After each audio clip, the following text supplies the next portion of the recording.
Excuse me, it's time to take seats.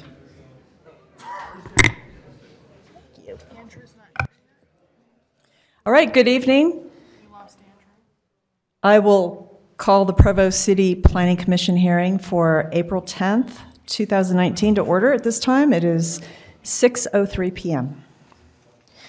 We have a very full agenda this evening. There were originally 8 items. 2 of those items will not be read this evening. They've been continued, item 6 and item 7.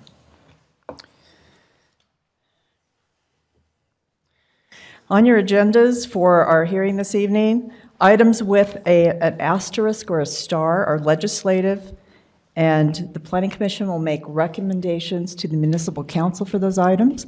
Municipal Council will then have the authority to approve or disapprove those. Any items that are not asterisked are items that the Planning Commission will be making a decision on. We're going to start with a prayer and Pledge of Allegiance, but before we do that, I do appreciate that we have a good turnout this evening. It's always great to see people participate in the public process. I just wanted to describe a little bit how the process works.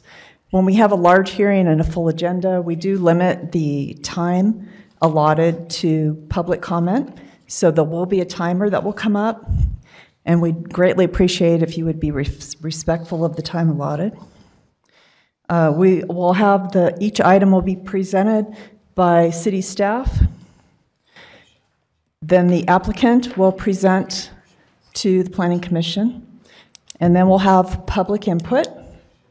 And after the public input is finished, then it will be turned back over to the commissioners for further discussion and a decision.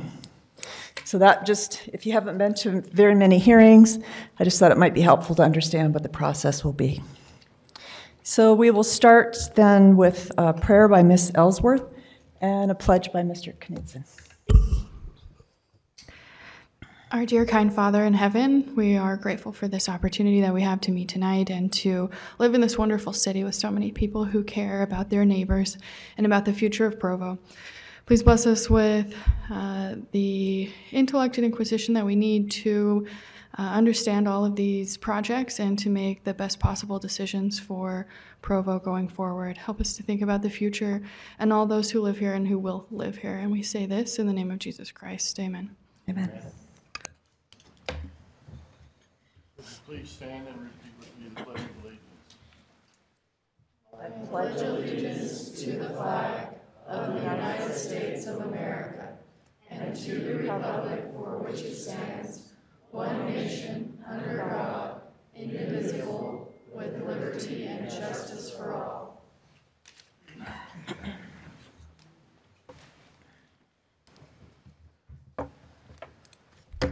Thank you. We'll start with roll call, starting with Ms. Ellsworth, please. Shannon Ellsworth, no conflicts. Deborah Jensen, no conflicts. Robert Knudsen, no conflict. Jamin Rowan, no conflicts. Maria Winden, no conflicts. Thank you, commissioners.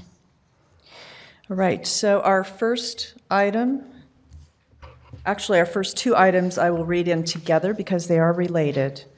Item 1, John Duster, representing Georgetown Development, requests approval of a PD Performance Development Overlay Zone for 3.725 acres of property located at approximately 2400 North, 650 East in the R110 zone.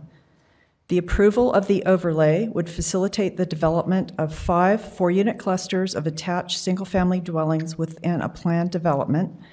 This is in the Rock Canyon neighborhood. And Mr. Maxfield will present items 1 and 2. Item 2, John Duster, representing Georgetown Development, requests concept plan approval for a single-family cluster development project in a proposed performance development overlay zone located at approximately 2400 North, 650 East in the Rock Canyon neighborhood. Mr. Maxfield. Thank you. In consideration of time, Mr. Duster is going to be making a substantial presentation, or at least detailed. And so I think for staff's presentation, all we want to do is two things. One is to clarify densities and base densities, how those were derived, and the second is our reason for recommendation of approval for this project. In the first case, the PD zone gives density based on the plat that can be approved for the site. That becomes the base density. The developer looked at a number of options. Staff reviewed those. It's fallen back to the only one that meets all the ordinance requirements that we now have is a 12-unit subdivision. So that would be the base density. The bonus density, and there's an error in your report because we based that on one of the old plans they had. But the base density, they can qualify because of acreage and a coefficient that's established for an R110 zone is up to 6, it's like 6.3 or something units per acre, but it's over, 6 total. So it's over 6. So with the 12 and the 6, it'd be 18 total units. Okay, second of all, As you're well aware, we do have housing problems going on through the city, housing demands. And in looking at this, we've looked at the general plan. There are several sections that really relate to that, but the one in particular we quoted was goal 3.4.1.7, which says offer a range of housing types within neighborhoods that meet the changing needs of an aging population and facilitate long-term residency. One of the demographics that's been noted for quite some time is the senior population, the baby boomers. That started basically in 2012, where that was expected to start increasing. It was delayed somewhat because of people working longer. It's now occurring, and that's a big growth that's going to be occurring throughout Utah and Provo. That's one that everybody's recognized. Along with that, we've also recognized there's a broad mix of needs throughout the city. And in the southeast area of the city, you adopted a plan that looked at trying to create attractive alternatives to house young single professionals so they would move out of single-family homes, move to those residences, and then free those up for families with children and to move into those homes. I think a lot of it's the same here. We see these opportunities in certain areas of the city spread out. We don't want to throw all of the same type of development in one corner of the city. But what are those areas where we could spread some of these types of developments out with the hope that a lot of people can then remain in their neighborhood? They'll be able to move into a different type of home. It's not for everybody. Not everybody's going to move into it, but several, may very well be interested that in turn could then free those homes up for families to move in and regenerate the neighborhoods. And so basically, based on the general plan and the goals of that we quoted here, is the reason for our recommendation. Thank you. Any questions concerning that for Mr. Maxfield? Can I ask you just to clarify? I was getting a pen to write stuff down, and I think I lost some of what you said. So the base density is 12 single-family homes that they could build a potentially fit subdivision and do 12 units now Okay. under the R110 zone. Okay, and then the surplus. It's the bonus density the would be bonus. 6. That's based on the criterion I think we include with your packet, the where you get points for each of the contributions you make. And to us, he easily qualified for those full 100% of the credit. We have that on there if you want to discuss that later. Mr. Pepperoni? So even though the advertisement said a potential of 20 units, the maximum they can qualify for is 18. Okay.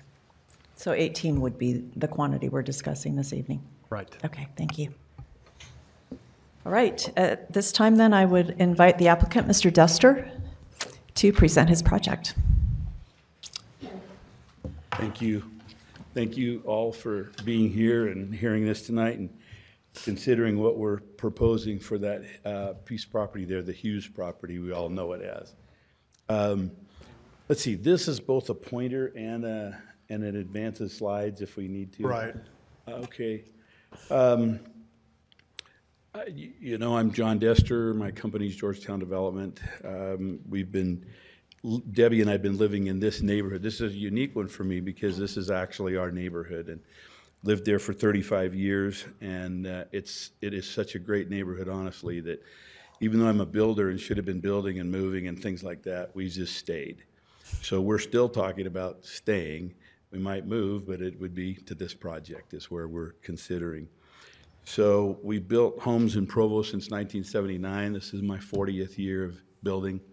Our business is located here in Provo, and we counted the other day, and we built about 927 homes, give or take a few, in the city. I need to tell you, the idea for this project actually came from another neighbor within the project. It was within our neighborhood. 6 or 7 years ago, he came to me and said, John, you need to buy the Hughes property, and you need to build a project that has homes that are better designed for all of us that are aging. And at the time I thought, okay, he's like 80 plus years old asking me that.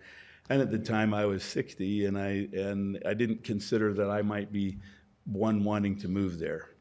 But as it turns out, he had a good idea, and I laid this the project that you're seeing tonight.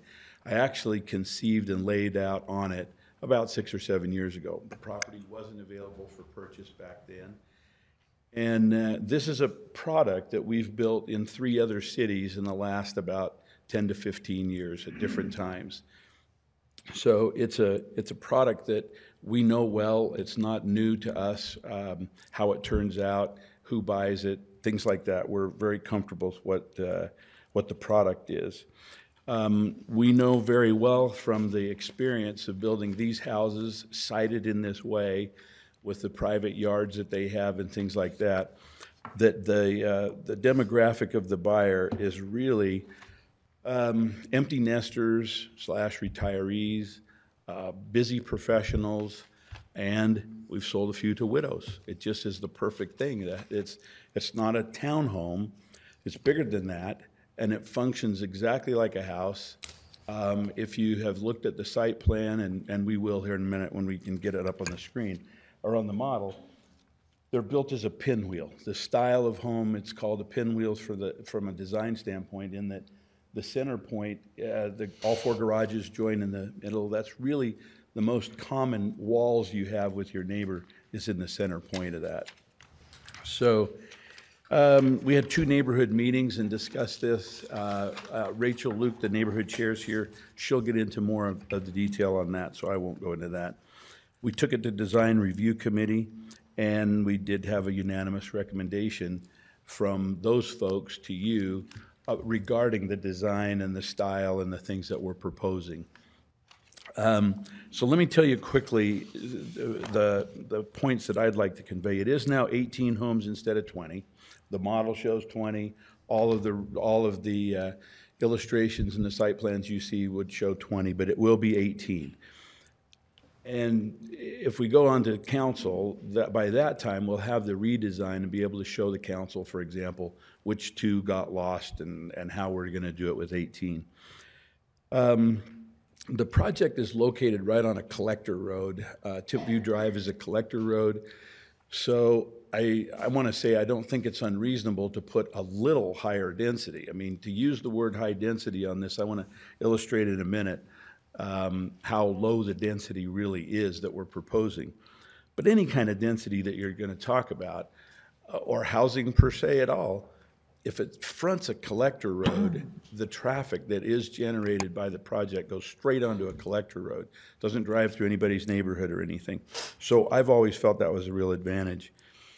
The homes would all have basements, or, I mean, a person could tell me to build it without a basement to save some money, but because we've built them both ways. In all 3 projects previously, some have had basements and some have not. But I want to clarify, because of concern that was raised at neighborhood meetings about basements. If you have a basement in our neighborhood, there's a lot of basement apartments. Some are legal and some are not. But the S overlay that allows it in any home is on the west side of Tipview Drive. On our side of Tipview Drive, you then have to be 65 years old or older, and you can have a basement apartment. But the thing that occurred to me is, and so they were concerned. They just thought, hey, all 20 of those homes would have basement apartments. It's not practical, because the way I build them is on a building pad, and you build the house essentially within that building pad, and everything outside the pad is common area. So I can't really just hijack 4 feet by about 20-something feet of common area and create an outside staircase. So I think that really it's impractical. I mean, someone could have a basement apartment in the houses we'd build, but it would really need to be family. It's not anything, because you got to go through your own front door to get down into that basement. It's super unlikely, I think, that someone would tell me, I want to take 4 feet off my building pad and have you put an outside entrance in. It's going to make the house 4 feet smaller to do that. So I kind of think it's not going to happen. In some ways, this is really, it looks like maybe a big version of the pocket neighborhoods that we in the city have been talking about for quite a while. It's a lot like a pocket neighborhood. It's a little big at 3.7 acres, and the homes are bigger, but it functions a lot like a pocket neighborhood. For parking was an issue that came up. It's just not, I don't believe it's an issue. We have 82 parking places for 18 homes. That equates to about 4.5 spaces per home, and the PUD requirement in the city is 2.25. I've built a lot of those kinds of homes, and 2.25 is actually more than enough in my townhome projects.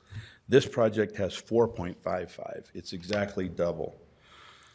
The garage doors, unique to this layout, all but 2 garage doors will actually be hidden. You won't even see the garage doors from our lane that goes in or the street.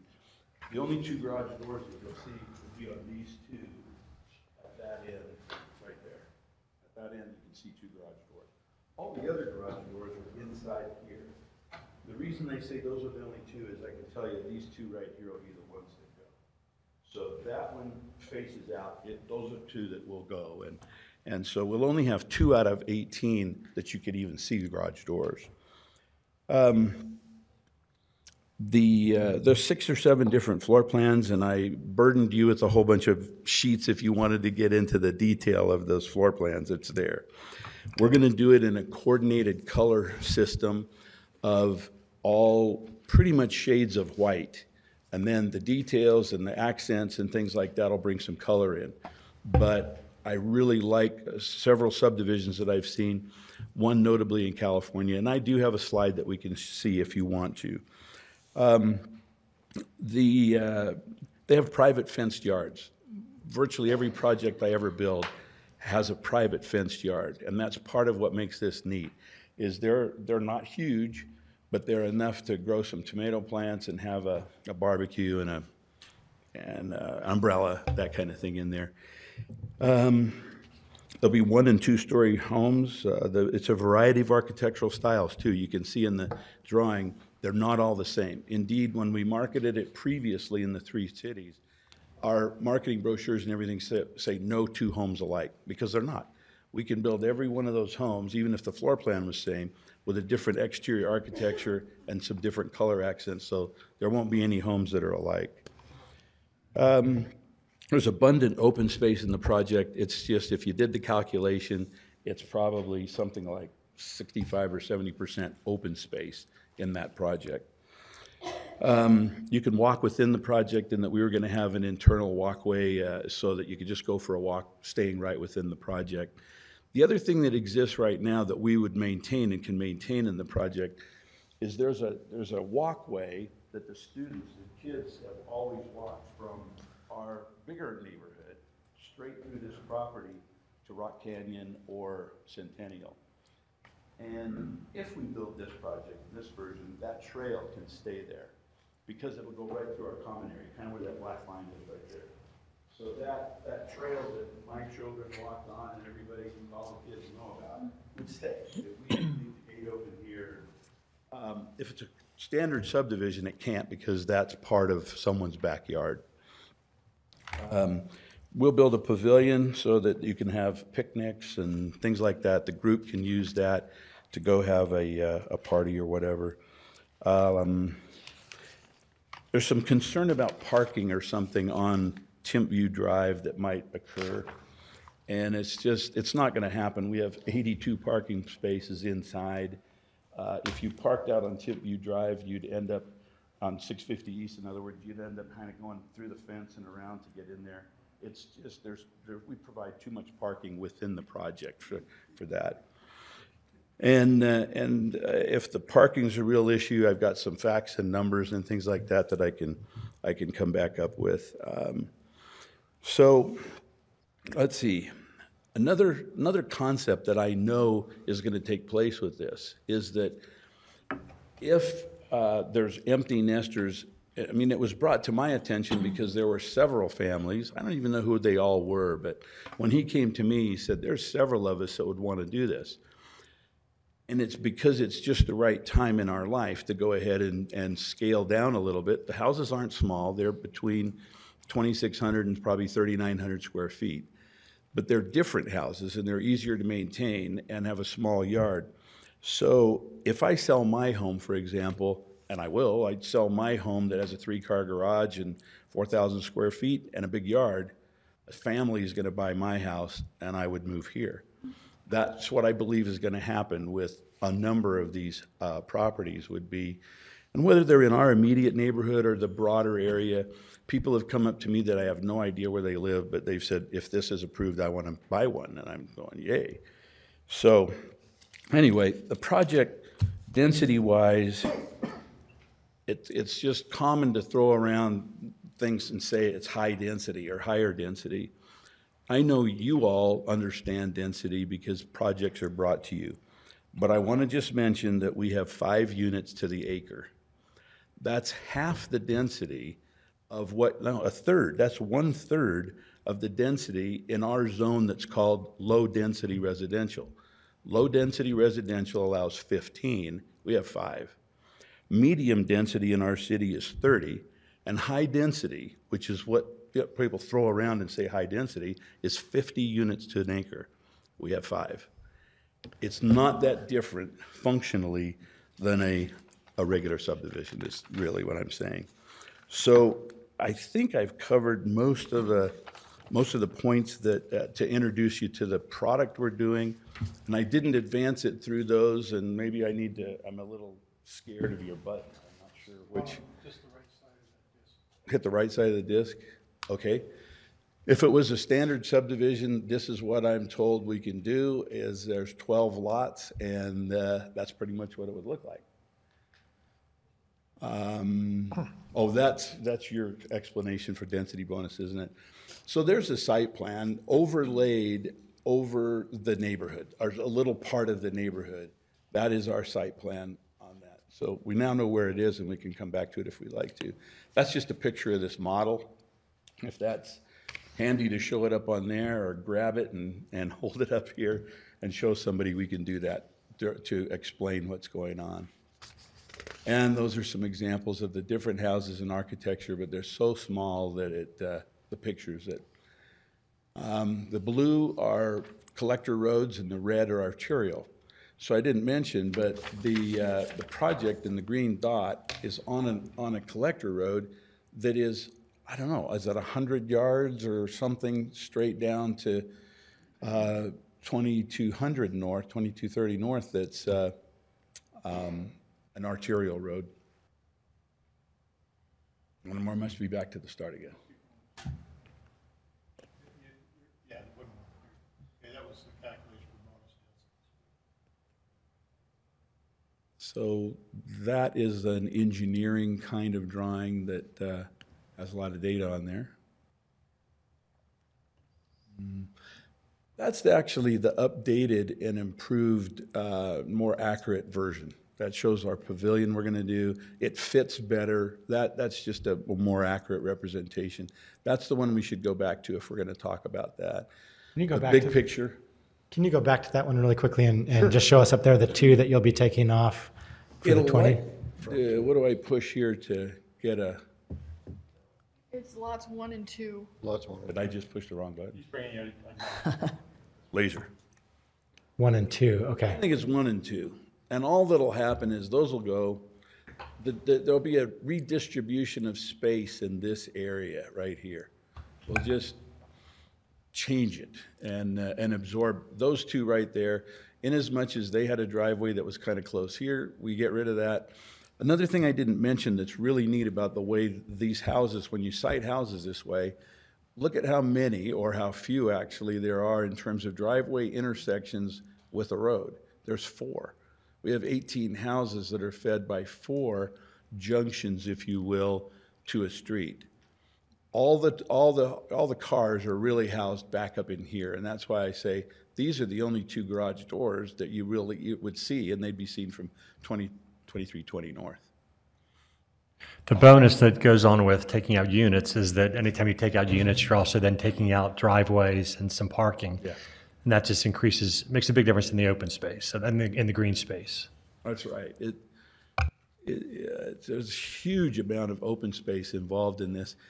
And we say open space, and there's also landscape space. And in both cases, whether you're talking about open or landscape, we're way over what the requirement is. I placed the park right here because I wanted the park right there. I want the park to be right fronting on Timpview Drive. That when cars come down here on this side now, down in this area, it's no longer a school. That's where it's a huge park. That's a playground park, and it's right here. So this park is opposite that park, and I just think driving up here and getting to there and seeing a park off to the right-hand side when you're driving down the road is nice. Having a fence right here, I think, is going to go a little ways towards also preventing any traffic. I want to tell you what I've seen in the neighborhood, because traffic is always talked about. Last night, I counted the number of cars down this road. This is 2320. And I also looked for, over at Normandy, which is right about over here, are there any cars on Timpview Drive, like in front of Normandy? No, there's 0. But the house just to the north of Normandy had 5 cars on the curb right there. I don't understand that, but it had 5 cars. Another one was parked over here. But in front of Normandy, there weren't any, and inside Normandy, those cars are all just used up, if I could say it that way, in the driveways. They're right where they ought to be. As long as I'm talking about parking, or this traffic issue, down here, all the way down here, off the, well, maybe if I went to this one. Okay, here's Rock Canyon Condos. Last night there was, if we look at where the single-family homes are right here, and they start again right here, there was one truck parked there. This is last night and the night before. There were 10 cars between that house there and this juncture. There were 10 on that side of the street. And there was one here, and then another down there. And that was night before last. Last night we were down. Well, I came home earlier from work. There were 8 cars parked along there and one truck right there. So this traffic issue on 2320, I'm not so sure that it's generated by them. And right here, these guys are all, their cars are all taken up right in the property. But somehow there was 5 cars right there. So I would answer questions and things like that at this point, I think. Thank you. Commissioners, questions for Mr. Dester?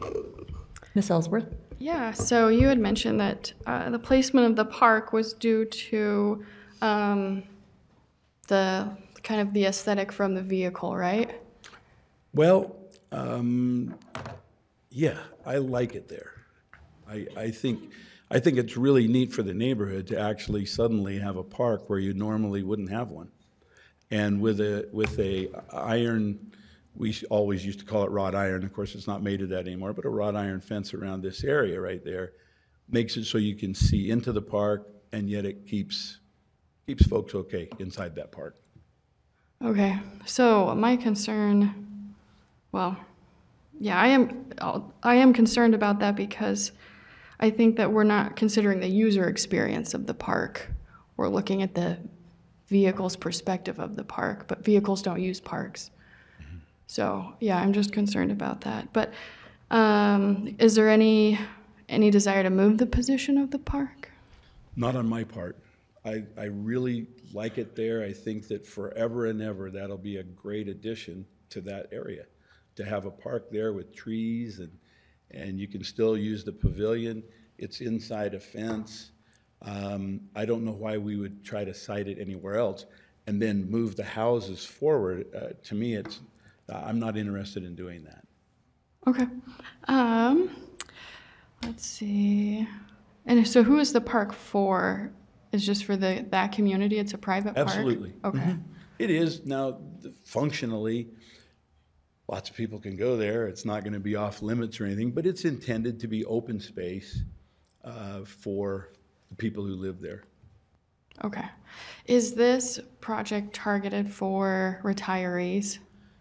It is, and I'm glad you used the word targeted, because it's not age restricted. I don't like that, but it's targeted by the very design of the homes themselves, and then the way that they are sited, the small yards. As I say, we've done it 3 times before, and we've seen who bought them. We kind of knew that because it was patterned after a design probably 20 years up in Seattle. 20 years ago, I went up and looked at it, and it was all retirees. So we've built it each time, designing to target that buyer. But I'll tell you, the other buyers that buy it are busy professionals. And at one point, all three of my daughters lived in one project in American Fork because it was the right time in their life. Then they've moved on and built bigger houses and stuff. But just it's the right product for a certain time in your life. Awesome. Tell us about the adjoining acre. There was some concern in the neighborhood comments about how this has no relation to that acre to the north. I assume you don't own it. What's going on there? It was logical for me to try to see if we could even build more of these and have the two pieces of property kind of flow together. Here's the problem. Our property goes back to here, this property jogs and goes back to here, and the minute that I realized that they weren't the same depth, we tried to fit some of these in here, and I've actually tried to cite other houses in different ways in there, and I couldn't do it. So and also the price of this property was even more than this, and I just couldn't make it work. Okay. That's why I didn't try to. And Yeah. Yeah, I know that it's for sale right now. Is that right? Mm-hmm. There's a sign out there today. So I think we would see that in transition in the next couple of years or in the immediate future. Sooner than that, that's right. Sooner than that, you think? Okay, so maybe there will be an opportunity for, a building there. I think that's all the questions I had. Thank you. Mr. Knudsen? Tell us a little bit about this canal that's on the property. Sure. There's a canal that there was a ditch that was piped. I don't know how long ago. The folks that are here can probably speak to that, but maybe 20 years ago or so they piped the canal. The canal goes on an angle and it goes very near that corner of that right there. One thing I've got to say is whether we built it with 20 homes and the canal is wherever, it's funny how shaky this is, right? The canal doesn't move like our path there. But the canal goes on some funny angles through there, and there's a head gate right in this area. So when we encounter canals in our projects, and this is certainly not the first one, you just move it. I mean, you just can move the canal over and go ahead and build. And we've piped canals as big as 5 feet in diameter in order to carry on and build. So you will. I think what's going to happen, to be honest with you, is with the loss of these 2 units and redoing this, I'm not going to have to do anything with the canal.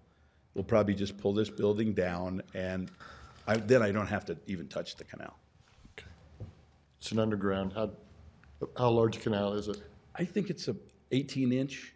Is I'm it not used for- positive. Does anybody know? Is it an 18 or 24? How big is I had to it? move it when I built my home on 2270 North, How big and is it? diameter's Oh, it's a 24-inch canal. about $6,000.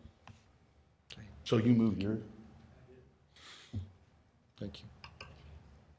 Is the canal for runoff or was it for irrigation? No, I think it's irrigation. I think, isn't it? You guys? All the heads are bobbing. It's irrigation. Yeah. Mr. Rowan, did you have a question? No. Any other questions for Mr. Dester? Actually, I did. Mr. Rowan? I mean, one of the repeating concerns or critiques of the project was that why are you building a project like this across the street from a middle school where there's going to be no school kids? Now, I find your and the staff's explanation that that's looking at school children in relationship to their schools in a very narrow way, as in like, okay, what's across the street where schools pull from, an entire neighborhood. And anyway, so I'm persuaded by that explanation that this frees up other homes for families with kids that would attend the schools in the neighborhood to go to. But let's say that we kind of just set aside that explanation or that rebuttal for just a minute. You said this is designed primarily for people at a certain stage of life.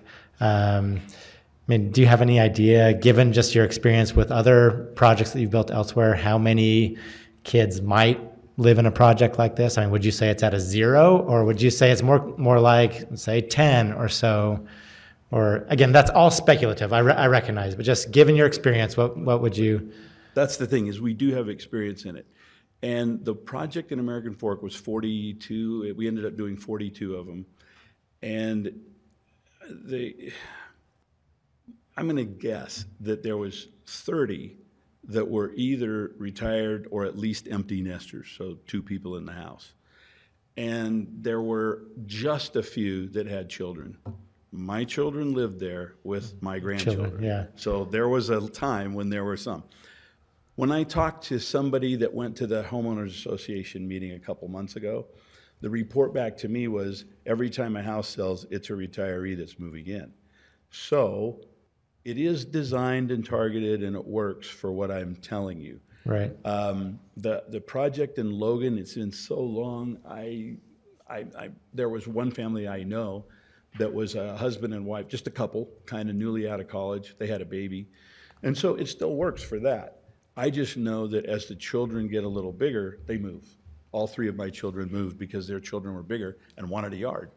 Okay. So I'm wondering, you were questioning, was it my reasoning that if I move into this, then my big home would sell to a family? Because I'm not questioning. I'm saying I'm very persuaded by that. Yeah, You know, I find that a very persuasive response to the concerns about, you know, or the accusations that this makes no sense because you're building homes right across from an elementary, middle school for people that don't have homes. You know, so I'm persuaded by that. But I just wanted to get beyond that, just to get a little clearer picture of, I mean, how many kids are we talking about, given your experience, that might potentially live here versus, I don't know, I've just been kind of sketching down numbers. And even if you built the 12 single-family homes, of course, there's no guarantee that, you know, families with school-aged children would buy every single one of those homes. I mean, you're not talking about suddenly populating that plot of land with,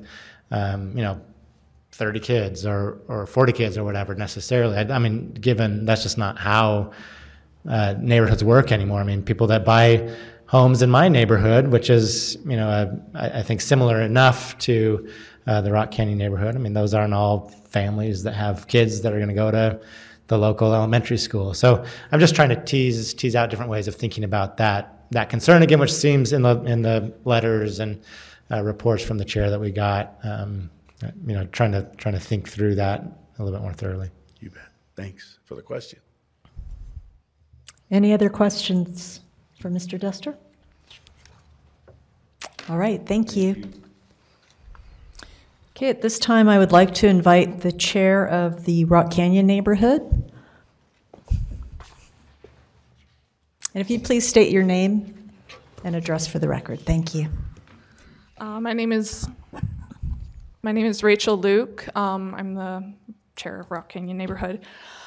So we had 2 neighborhood meetings about this development. The first was on September 19th, and we had approximately 70 people at that meeting.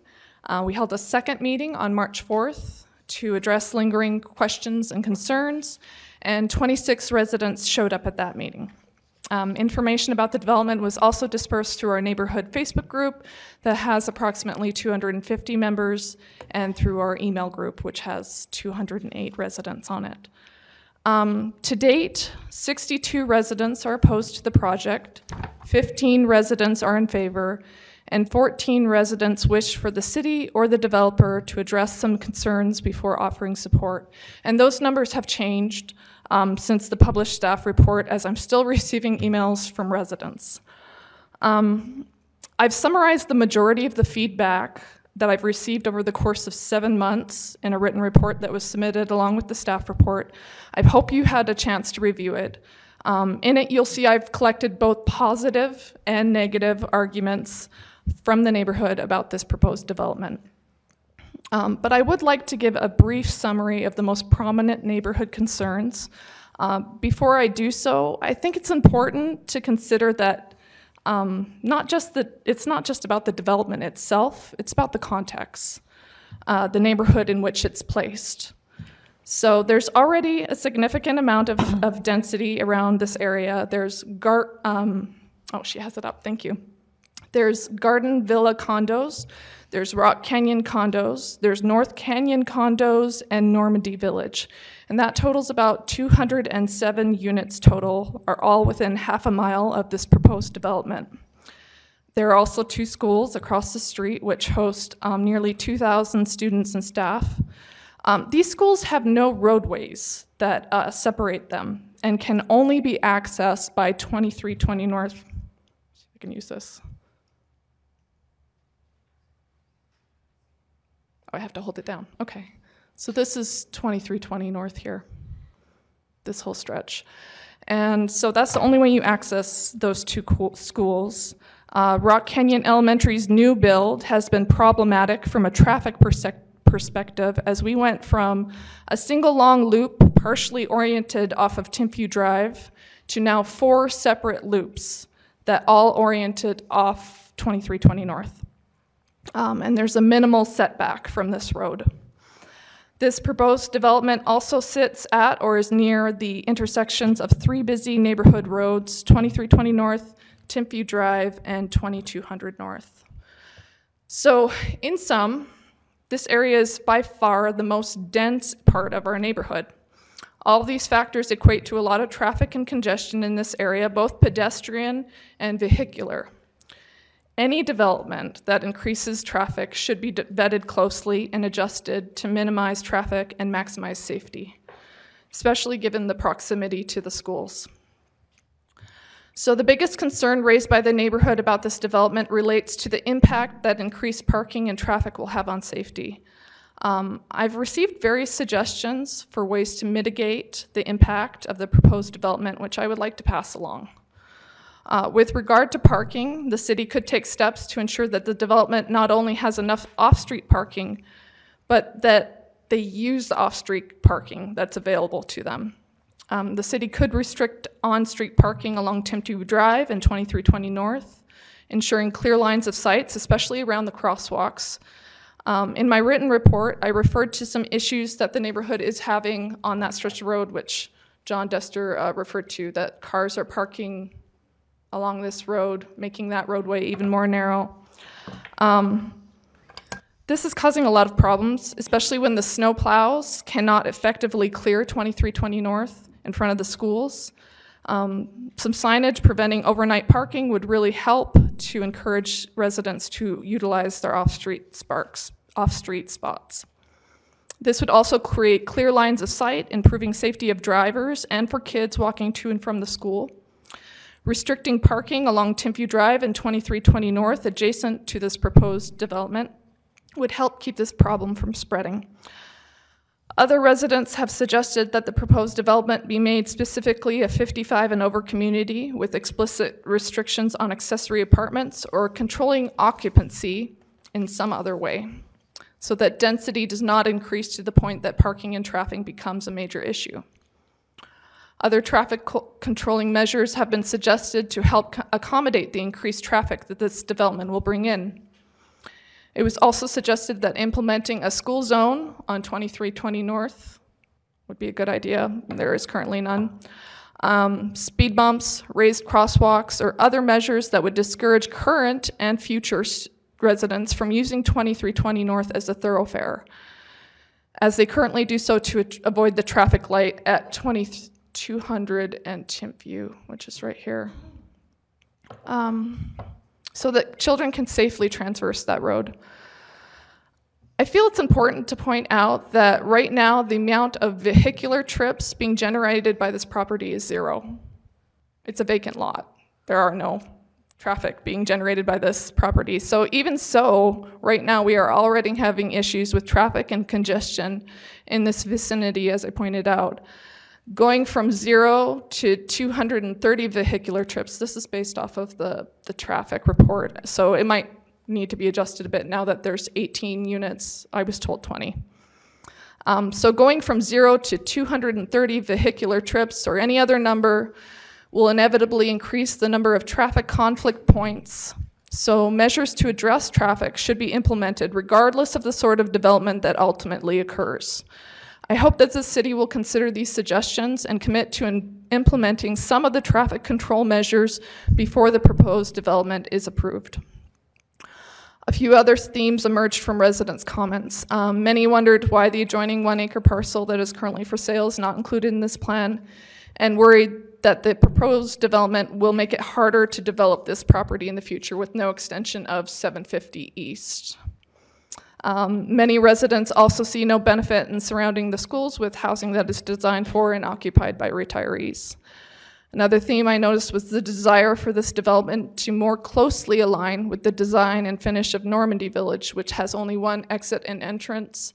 No parking lots are visible from the road, and they are twin homes. Lastly, there was a general desire to disperse these performance development overlays and other zoning exemptions throughout the neighborhood rather than concentrating them all in one area.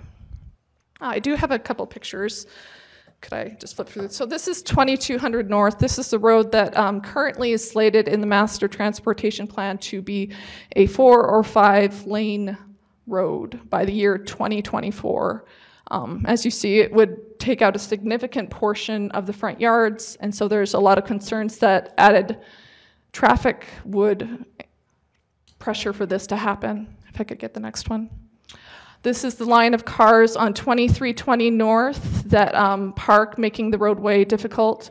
Buses have to they have to pass each other on this road, and so when it snows and the snowplow cannot clear this road, it makes it difficult. It makes it very narrow, and kids run back and forth, and you can't see them when they're darting in between the cars.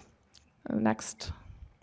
This is just a picture of the congestion on 2320 North when the schools are letting out, just to show how difficult it is to get out of the lots. And then the next ones.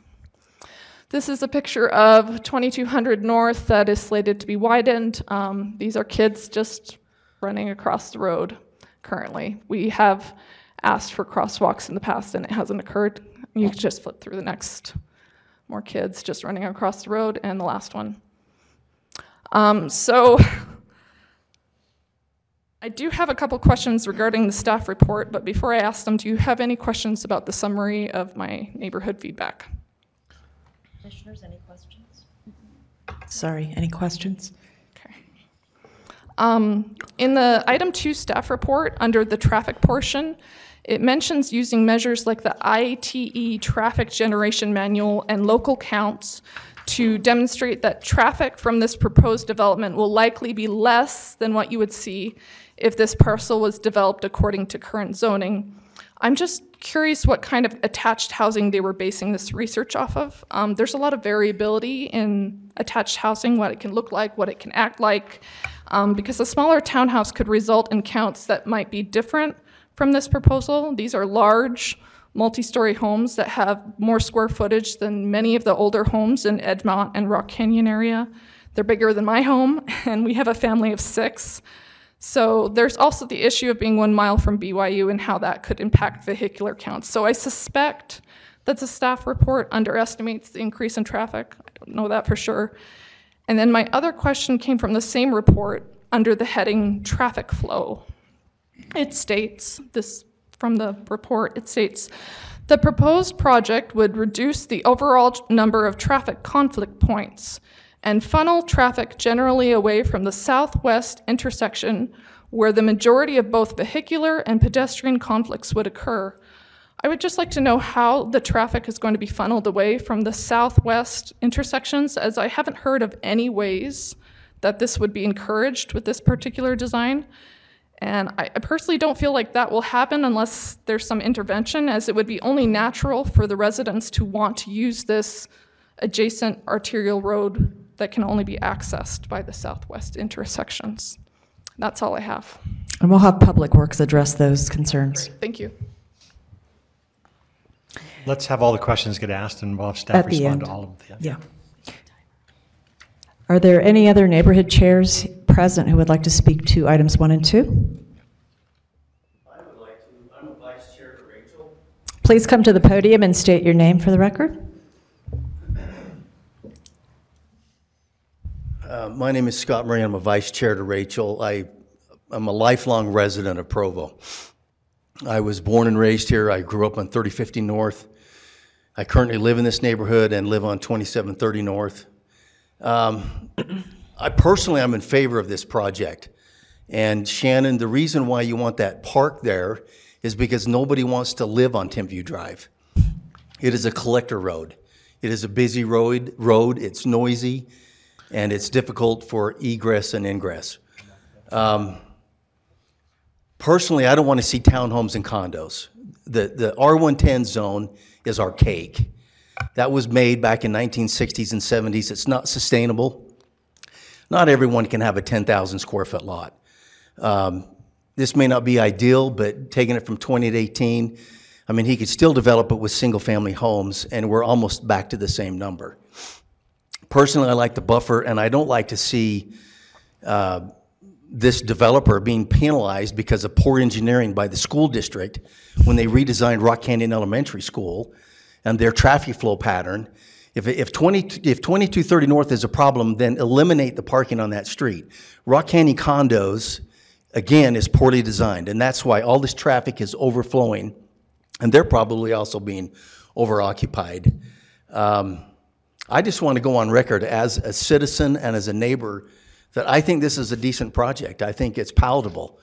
I think it's well-planned and good for the neighborhood. The people that are going to get up and oppose to it, when they bought their home that was built 50 years ago, that used to be an orchard or a vacant lot. Are we in a no-growth mode here in the city? I mean, we're in a housing shortage, and we need good, viable housing options for our citizens. And I think this is reasonable. So, thank you. Thank you, Mr. Brand. Are there any other neighborhood chairs present who would like to speak to items 1 and 2? If not, at this time, I will open it up to public comment. Please state your name for the record and your address. And we will have the timer on. Thank you, Madam Chair. My name is Skip Tandy. My address is 697 East, 2270 North. I was very interested in this project. When I came in this evening, I saw Mr. Dester. I want everybody to know and hear that I go back about 30 years with Mr. Dester, not working for him, but knowing him, reading plans that he did, and I was the plans examiner for Provo City for about 30 years, and I've retired. But my question that I had is, because I had looked at these plans that he had up and didn't show a basement, and so Mr. Dester said he would be putting in basement. So I have a question for Mr. Pepperoni or Mr. Maxfield on what would be the setback on a side yard from the property line to the house. We'll answer all the questions at the end of the presentation. Would that be about 10 feet, I would think? Okay. Anyway, my wife is sick tonight, and that's why I wanted to come and be first. Anyway, I believe what you can do is, at least on a side yard, you don't have to, put out a large, stairway. What you can do is you can dig down, put a little retaining wall right there, and come up. And so the reason that I'm really here is to find out about that, because I think that, a basement without an outside door is not good. There's been many people that have had fires and stuff, and if you have an outside basement, great. I put an outside basement on mine, and I'm on the street just to the 2270 is to the south, and doesn't exactly face that. And like in my area, we've got about 10 homes on that street, and all I see is cars parking all over. People do not have, permits to, have BYU students there. At least they haven't signed them up. They're making money on it. That's one thing that bothers me. And so if the people, here, do it as they should, I don't have a problem with that. And, but I just mainly wanted to talk about the basement and making it safe. Thank you. Thank you, Mr. Tandy.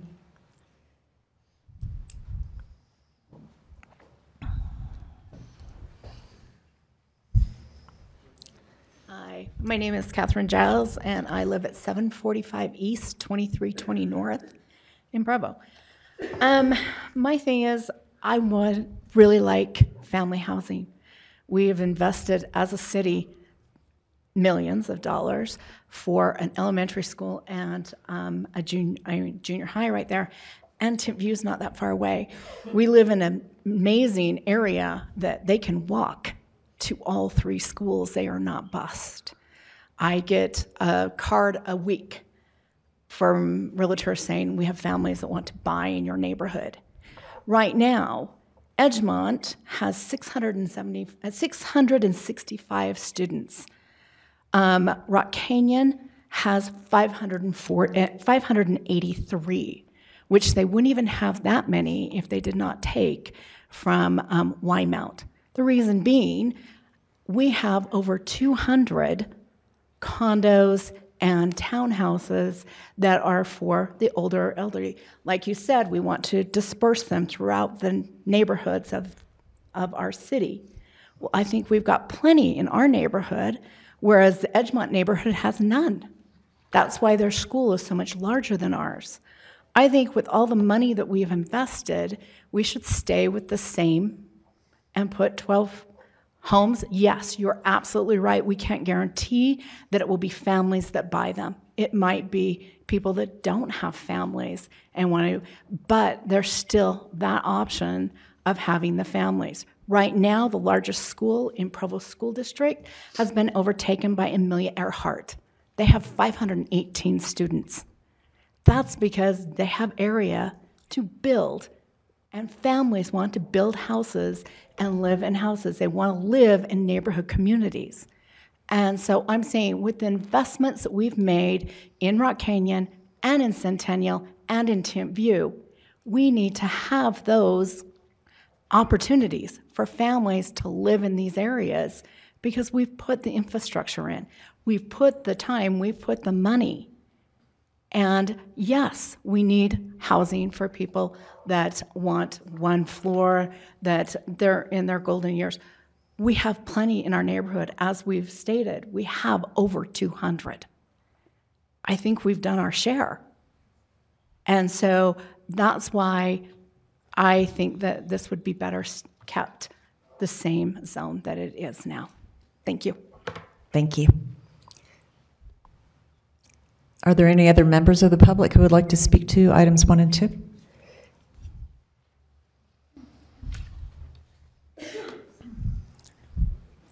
Hello, my name is David Wright. I live at 2548 North, 1060 East, which is kind of in the neighborhood. I'd just like to make a few observations. We have a neighborhood, a street in my neighborhood, Cambridge Court, and it has large homes on it with lots that are grassy areas that are not all that large, but the homes are.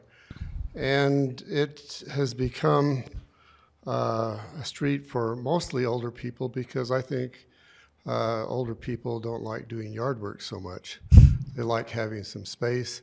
And so whatever you do here, if it becomes an HOA and the yard work is not taken care of, is taken care of, then that will become more attractive for older people. I've lived in Provo since 1983. All 7 of my children graduated from Rock Canyon and either Centennial or Fair and from View High School. And my neighborhood used to send tons of people to Rock Canyon Elementary every day. But times have changed and the neighborhood's aged and we're still living there. But there is going to be a turnover. I mean, it just happens, and we're starting to see it in our neighborhood now. I think this is a good project. Maybe we'd like to have single-family homes there, but I can think of a lot worse things that could be there, and I think this is, when you've got something good like this, you should go for it, and I would encourage you to adopt it. Thank you. Thank you, Mr. Wright.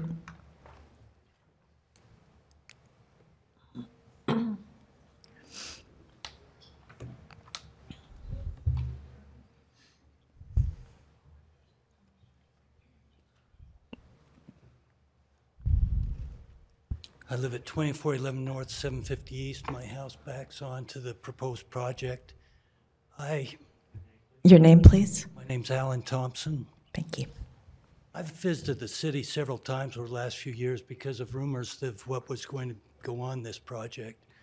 4 years ago, I came in and they said, well, no zone will change because it's got to have a minimum of 5 acres for any kind of proposal. So I thought, that's good. Then I heard that this project was coming on. I come in the city and they said, no, it is almost impossible to get any zone change in R110 zone. And so the information I've been given hasn't been very accurate. However, that's neither here nor there. The question is, why are we even looking at something? We've got a good zone. It allows for nice single-family residences. Why do we need, and it's stated that it's not a high density. Well, it's higher density than what's allowed. It's higher density than 12 homes. 18 is more than 12, if I remember right.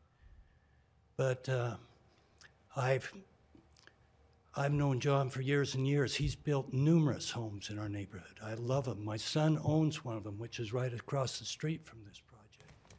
So I would love to have John come in and build single-family homes that would supply single-family residents. Now, it's been said that there's a housing shortage in Provo, Utah, which, yes, there is. But has anyone brought up the price? These homes are 500,000 plus. Is there a housing shortage in the 500,000 plus range?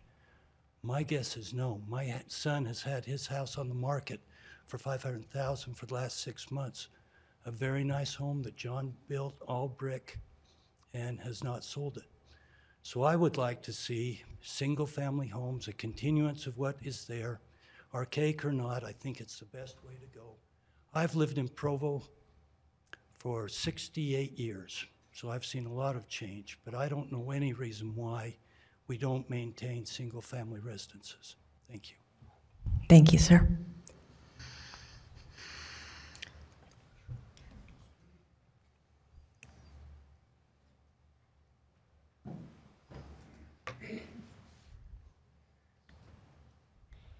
Hello, my name is Darrell Thompson. I live at 2411 North, 750 East. I'm the wife of the man who just spoke.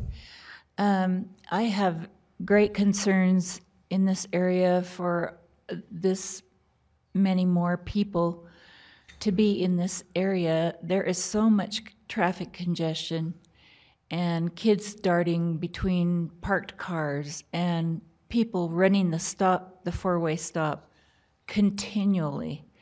And I am just really concerned that this is going to make the congestion and the traffic even worse. And so I just wanted to mention that. Thank you. Thank you, Mrs. Thompson.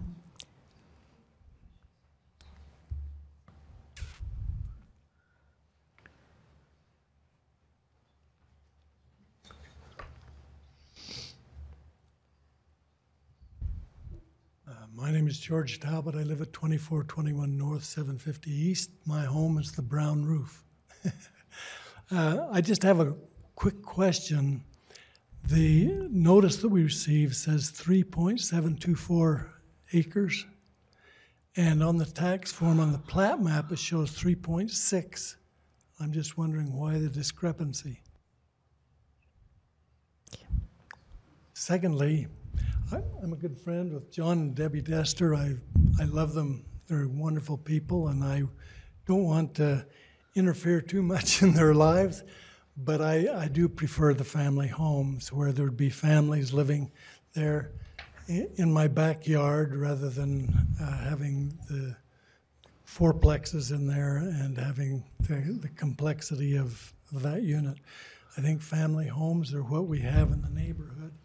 I did a little survey close by, and there was 27 homes that still only had 2 people in them in our neighborhood, and there was 17 homes that had children.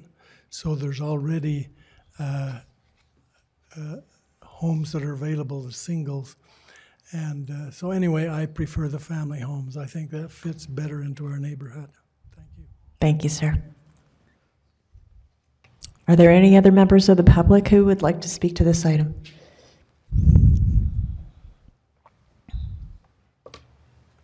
My name is Maren Hansen. I live at 2571 North, 930 East, so up a couple streets. And I live in one of John's beautiful homes, and I love it. I've been here for almost 8 years. I have a concern about that park and actually this whole development being across from the elementary school, and maybe it can be mitigated by the HOA, which I think John had talked about before, that there will be an HOA taking care of the land. My last child is now at elementary school, so I've seen all my kids go through these two schools, and kids are super duper messy and disgusting.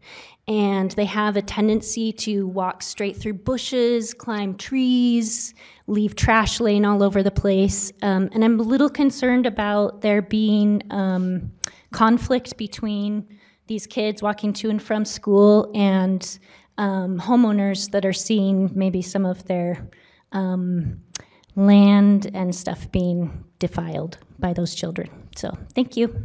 Thank you.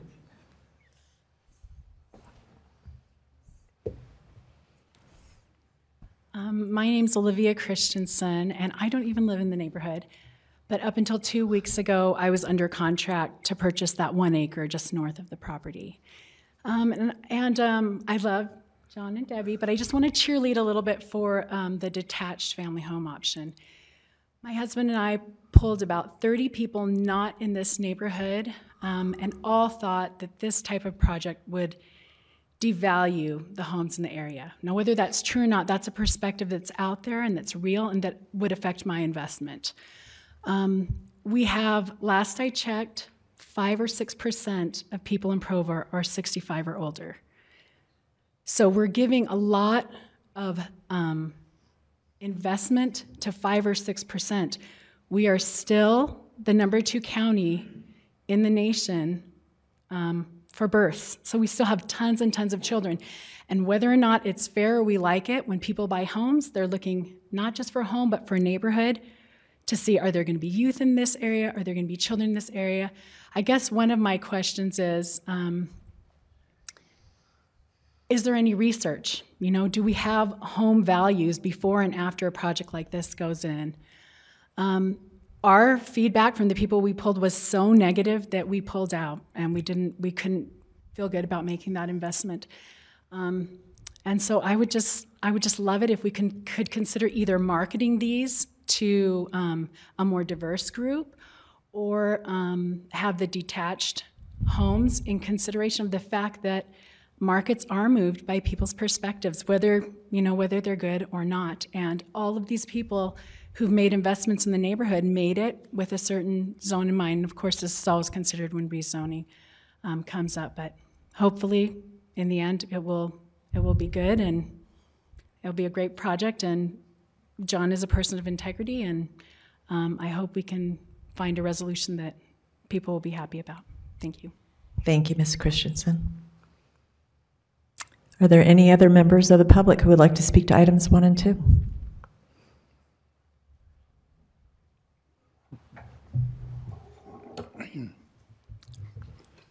My name is William Strong. My wife and I currently live at Normandy, but we lived for 50 years almost the day at 2250 North, 800 East.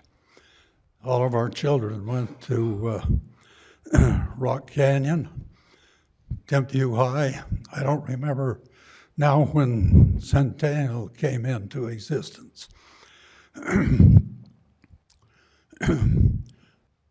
Skipping to a different subject just temporarily.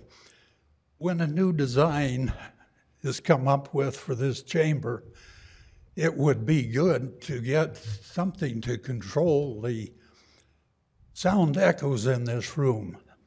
For the price of $1 in sound, you get $2 worth of echoes. And as your hearing starts to pass company from you, a room like this doesn't serve you very well. I think we appreciate that. That's why we're getting a new city hall eventually. Thank you for listening to my ramblings. I would like to see this development done in a way that would serve the neighborhood best. And in my view, I think the needs of single professionals, professional couples, retired couples, etc., are already well served and in some sense almost overserved with the sundry developments, as our neighborhood chair has pointed out. And for that reason, I would like to see John move in the direction of family houses.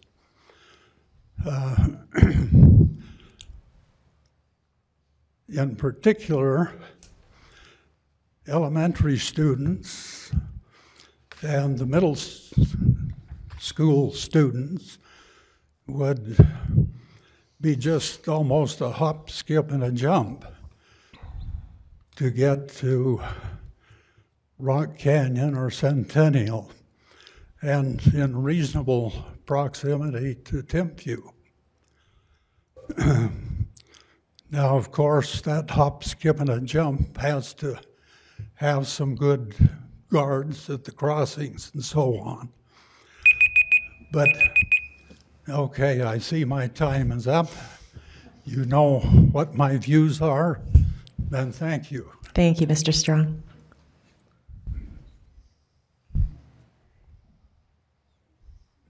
Rex Cannon, 865 East, 2390 North. My home is just above this, what's displayed. I don't necessarily have any qualms with either project. I know that some worry about property values. I guess I take a different approach. I'm not worried about my property value going down. I'm worried about it going up. I'm not moving, but it reflects on my taxes that I pay. I've lived in this neighborhood my whole life, 59 years. And when I was a child, there was no homes there. We hunted and fished up in Rock Canyon Park, and did some other things that are probably not appropriate, but I have known John for a long time. He's done some projects for me, and the last one he did, my wife and I just decided, look, build it. We don't care. We don't have any opinion, but build it how you would build it. And he did, and it is beautiful. And we enjoy it every day. I believe that this project is good. This field, this empty field of the Hugheses will be developed. Bare land doesn't exist hardly anymore in Northeast Provo. And this will be developed. With Georgetown, I believe whichever direction they choose to follow, at least we know what we're getting. And we know who's building it. And the track record is there. And John Dester and his wife live in our neighborhood. And so everything they do affects them as well, as it affects all of us. I'm mindful of our neighbors, these people here that live closer than me. And I understand their concerns and worries. And I probably would have them too. But I believe that in the end,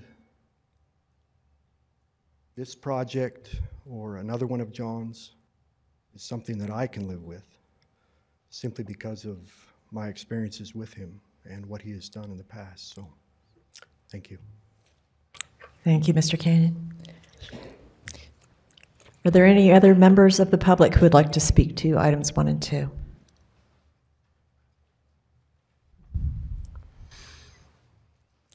Hi, my name is Doug Rossborough, and I am the driveway right next to the 2 of 2320 North. That's my home, right on the corner there. I built that house in 1983, so we're talking 36 years. The owners of the property are the Silver House up at the top there, and now they live in the Rock Canyon Condos down the road. And I talked to Christine, and she said, if I still lived there, I wouldn't want this in my backyard either. But I'm sure that you see a continual line of people coming up at these planning meetings saying, not in my backyard. So you probably get pretty tired of that. I'd like to go on record to say that in the end, this is the devil we know, and I don't know who the devil is we don't know that might develop that property. So I'd rather get in bed with this guy than with somebody I don't know. And this property wouldn't have been available even now if it hadn't been for a careless person who threw a cigarette out last summer right about where that driveway it goes in, and there was a strong west wind that blew that across the property in the space of about 2 minutes or less and went right up in those trees behind the home of the owner and the others. And if it had gotten in those trees, that would have been really bad news. And the owners are in their 80s. Well, I don't want to put too many years on Christine. She's not quite there. But they got scared. And I think John's had this, he's pretty modest. I think John's eyed this property for more than a few years and would have hoped that and it was never for sale. The fire scared him and they said, we're going to sell. I like John Dester. What I don't like of this property is so I'm conflicted. I don't really care what John builds here, but I have pros and cons about both of them, so let me just tell you really quick. If this were built, I don't want that driveway coming out onto 2320 North.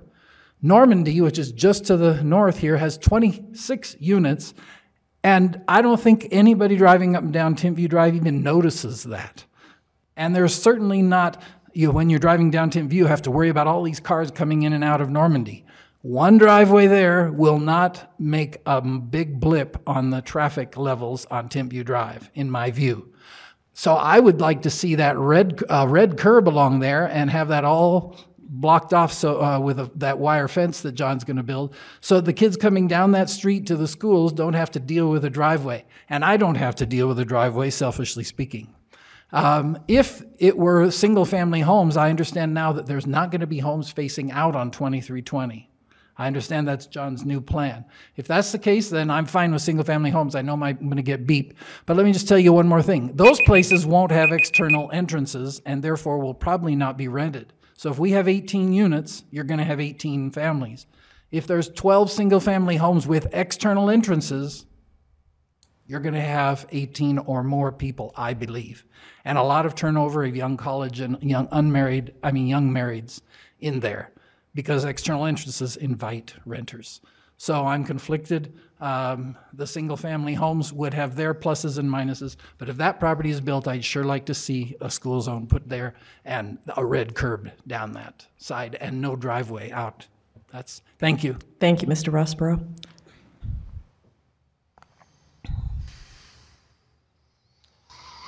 I'm David Hansen. I live at 2439. I live at that Silver House. Okay, and when he talks about the fire, I know about that fire because I jumped over the fence and made sure that it didn't go in those trees because I was, scared. I'd never complained to anybody about that fire. I never complained to anybody of saying, you know what, it was a fire, and I didn't know. And so I'm looking at it and say, yes, I am concerned. I am concerned with all of that. And it's interesting there is we talk about, single families, and I say, and that house, I was going to have my son. I offered it to him, but he's going to law school. I mean, one of the houses, I thought he would come and live there. But because he went to law school, I said, so we made an offer to Hughes's for that house, for the Silver House there. But the house that I used to live in, I rented it out to a family. They've got 5 kids. I'm looking at that. And so I'm looking at this idea and saying, we are concerned about families. But it's also we're concerned about how do we create a neighborhood and how do we open it up so we have people that are there. And that's a huge concern. how do you get people into that so they can get into a family community, a neighborhood community? And yet at the same time, we're coming out there, and I know that, you want the most value for your money. You have to have that. And I know John's going to have, because he's looking at the property there, and I know why Hughes has sold it, because they got scared. But they, I understand the deal. I'm concerned about, with some of that road there. I look at my neighbors across there, and I'm going, well, if you, make sure you get that full maximum, because there's a little niche out there, and we take that little niche out, and if you build the fence out, then all of a sudden the fence is going to, my Dutras are going to say, oh, here's my little place, and here's this little niche, and I want to say, I want to make sure we're kind, and I love John, he's great, and I think that when I talked to him and I told him the canal, he says, whoa, there's a canal here, okay? And I think some of the things that he's done is say, you know what, I got to mitigate that canal issue, because that's a huge, because the people in the canal, irrigation, I mean, there's a head gate there. It's, and I don't know about irrigation laws, but I know that irrigation laws are pretty important, especially for those farmers and that sort of thing. So it's down the road when people are concerned about that. And I think that John, just when I understood, I think that he looked at that and says, oh, you know what, I need to do something with that. But I wasn't aware of all the things. I just learned that tonight. So, but I appreciate there. But reality, yes, this whole thing scares me. Either way, I'm not sure how it's all going to come out. But thank you. Thank you, Mr. Hansen.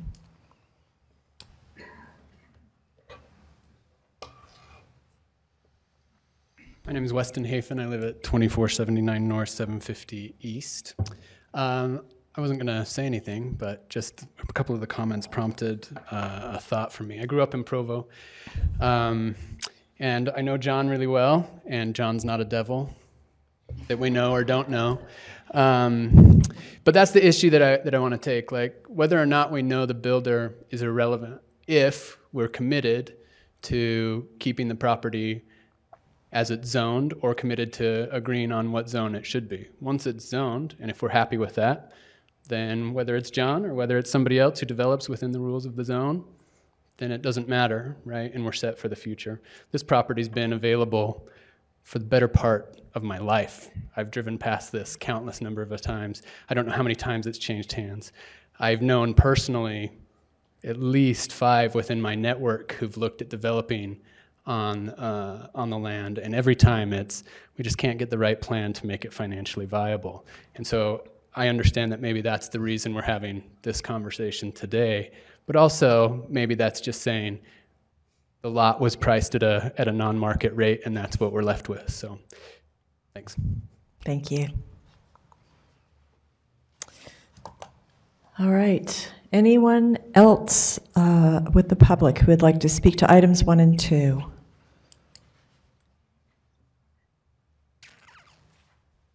All right, we will close the hearing to public comment at this time then for items 1 and 2. And I'd like to invite the applicant back up to address any concerns he heard. Thank you. Just a few thoughts on the things that were mentioned. I think, and they're going to come back in kind of the chronological order that they were made, because I just made some notes. Snow and parked cars is a problem throughout the city. It's not just on 2320. That's pervasive. And the thing that I've noticed is that as I drove through our subdivision, and I've been doing that for 35 years, but we, in single-family homes, have all the cars parked on the street. That's where they are. I mean, I made a note tonight and alluded to the 8 or 10 that are right there east of Rock Canyon Condos. On my own street, there's as many as 10 cars. I'll tell you, that's abated some, but just a few years ago, I'd count them when I'd come home at night, 10 cars and I live on a short street. So those cars are in the way everywhere, and when snow comes, yeah, they go around them. Rental restrictions, I'm not in favor of rental restrictions. Nobody else from my house to here to Santaquin, it's America, and we don't have rental restrictions per se.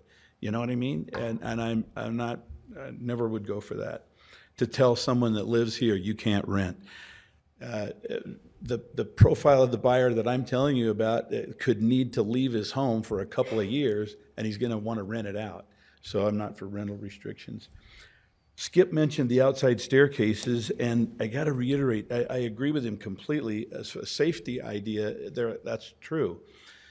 We can't do it because the area outside, the immediately outside the perimeter of the house is common area. And you can't take the common area and just hijack it and put an extra big patio or an outside entrance in. So because early on the concerns were that if we put basements in, there would be basement apartments. I think it's going to be really mitigated by the fact that we just can't have outside entrance. From a safety standpoint, Skip and I will work out, and he knows we'll have egress windows of the correct size, and everybody can get out. Okay. George mentioned a really good thing, that he did a little study, and we could bring it up here on the screen even and show you. He underlined 27 homes in our neighborhood. Now, the 27 homes are really close to these. If you go further out and include my street and further, you're going to have 40 or 50 homes with the green line under it. And what that is that represents a home that has empty nesters in it. Whether they're retired or not maybe is irrelevant, but they're inhabited by two people. And so by his count, we have 27 homes of empty nesters and 17 that have kids.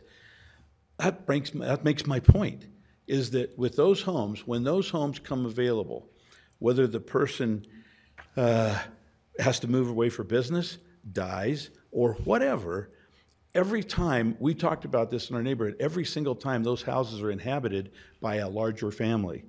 And Marin came up here, she bought a home that I built for someone else. It was two people living in that house. Marin's family has more. The child is in the back, and he bought a home that had one or two people living in it, and all of a sudden he's got his family there. We can just illustrate time and time again that when these homes that are inhabited by two people, I assure you, they're not having babies. And so there's no growth in empty nester houses, right? Well, there's growth maybe when they have their kids come and live in the basement, and that does happen. But my point is that as these homes change and the ownership changes, every time it's a family with a bunch of kids, and it makes sense. My house has a 3-car garage and 5 bedrooms and 4 bathrooms and a big yard, and it's going to be great for a family someday. Okay, so that's my speech on that. They're making my point that the houses are going to be available for others. Let's see. Okay, I made that point. I got to tell you, Bill Strong, he's an acoustic engineer. So by trade, that's been his career. He's spot on as far as if that echoey, you got to talk to him because he knows how to fix that. Bill also moved from a large 2-story home in our neighborhood to Normandy. And he did that because it's the right fit for him. Debbie and I have had a whole bunch of our friends in our neighborhood, and they've moved to Normandy or Rock Canyon or other places that are more suitable for them at that stage in their life. So David mentioned that he rented his home next door to a family with kids. Makes my point. Exactly. That's who will occupy all these houses as the transition occurs. It's a great place to live. I've lived there 35 years. I told you I should have moved like 5 times, but it's too good of a place to live. So other families will come in and inhabit our house. We'll get the kids back, and the schools will be fine. I think they're full now, so it'll just be fine because it's a great place to live. Whew, that's it. Any questions for Mr. Dester? I just have one. Mr. Rowan? And the question came up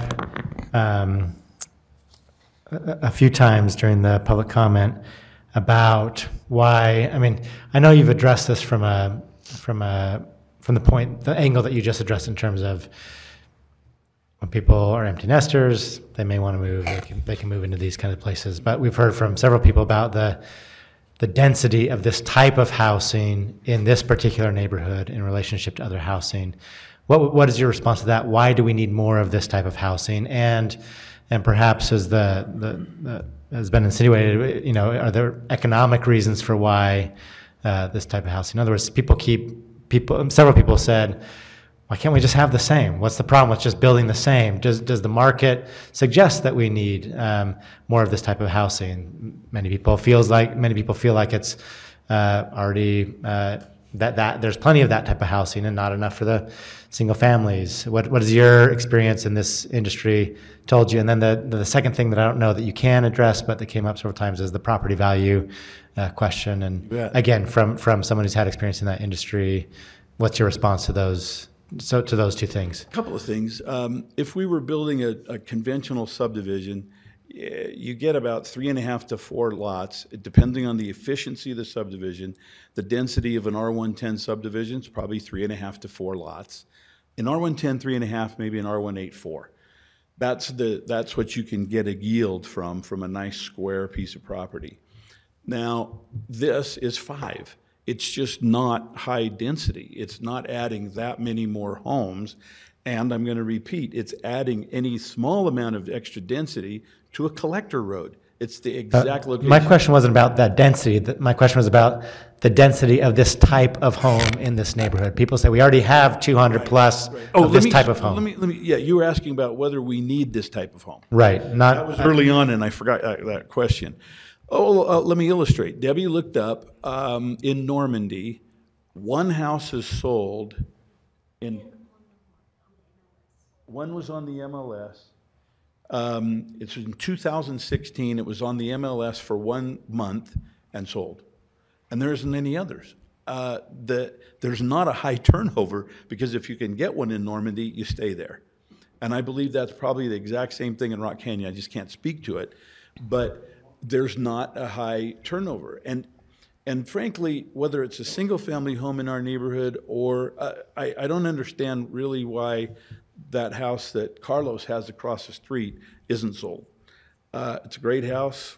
I don't understand it. But houses generally are not on the market for long, and there just isn't any. There's nothing in Normandy available, and I don't believe there's anything in Rock Canyon. Did you check Rock Canyon to see if there were any listings? So I think that's the answer to your question. Is there a need for this? There absolutely is. And people ask me for it. It was somebody else that had the idea, and said, John, why don't you do this? So your decision, you feel like, is to build this type of housing is not connected to making the economics of it work, but it's about what you feel people want most? Correct. Exactly. Because the economics of this, I never even bothered to check the economics of, do I build 12 lots and 12 big homes or 18? It's exactly the same. For me, it's not an economic decision at all. There's no motivation to do this because I get more money, because I don't. It's a motivation because this is actually needed among the people that communicate to me. If they want a single-family house to put a large family in, they do come available. And I guess I could just cite exchange after exchange after exchange of homes in our neighborhood, and it's always a family with kids, with one exception. One exception. Okay. Any other questions for Mr. Duster? Yes, I have a question for Mr. Duster. Mr. Pepperoni? Would you respond to the comment about this not being a vehicular access of the fire department? We're okay with some type of treatment there that allowed for emergency access, but not regular passenger vehicles. What would your reaction to that be? I had never thought of that. I thought solely from the standpoint of it's good to have 2 entrances, always. And I guess the other obvious one is for the trash collector guy. I mean, to collect trash, he's going to drive through one way and out the other, and that's ideal. So I think engineering will tell you, we love the 2 entrances, but I'd never thought of that until Doug brought it up, and would like to see that gone. It wouldn't be the end of the world. There's only 18 houses there. We kind of have to figure out how the garbage guy goes in and is able to turn around and come out and not necessarily back all the way out of there. So I will think about it, and a crash gate is an obvious solution. Right? We have those in the city. We have places with an emergency gate. We just have to solve the trash deal. So to the gentleman who suggested that, the point of this is, with Mr. Dester being reminded of this, we'll go and approach fire and engineering and see if they'll approve that, if they'll be okay with that. I'm not sure they will for the reason he just raised, but we're willing to pursue it and see if that can be accomplished. I see a number 6 unit with Dester's name on it. He's gonna live there. You know, he's gonna make it as good as he can. I trust him. I would like not to have that just for selfish reasons. Okay. Madam Chair, it would probably be good for the staff to answer some of the questions that we were specifically Agreed, asked. yes. To go on with this, okay? Thank you. So I think Mr. Dester answered Mr. Tandy's question about the setback in the basement entrance. This minimum setback for the zone would be 10 feet. But I think because of the common area that's everything outside of the footprint and outside of this area, everything else is common area.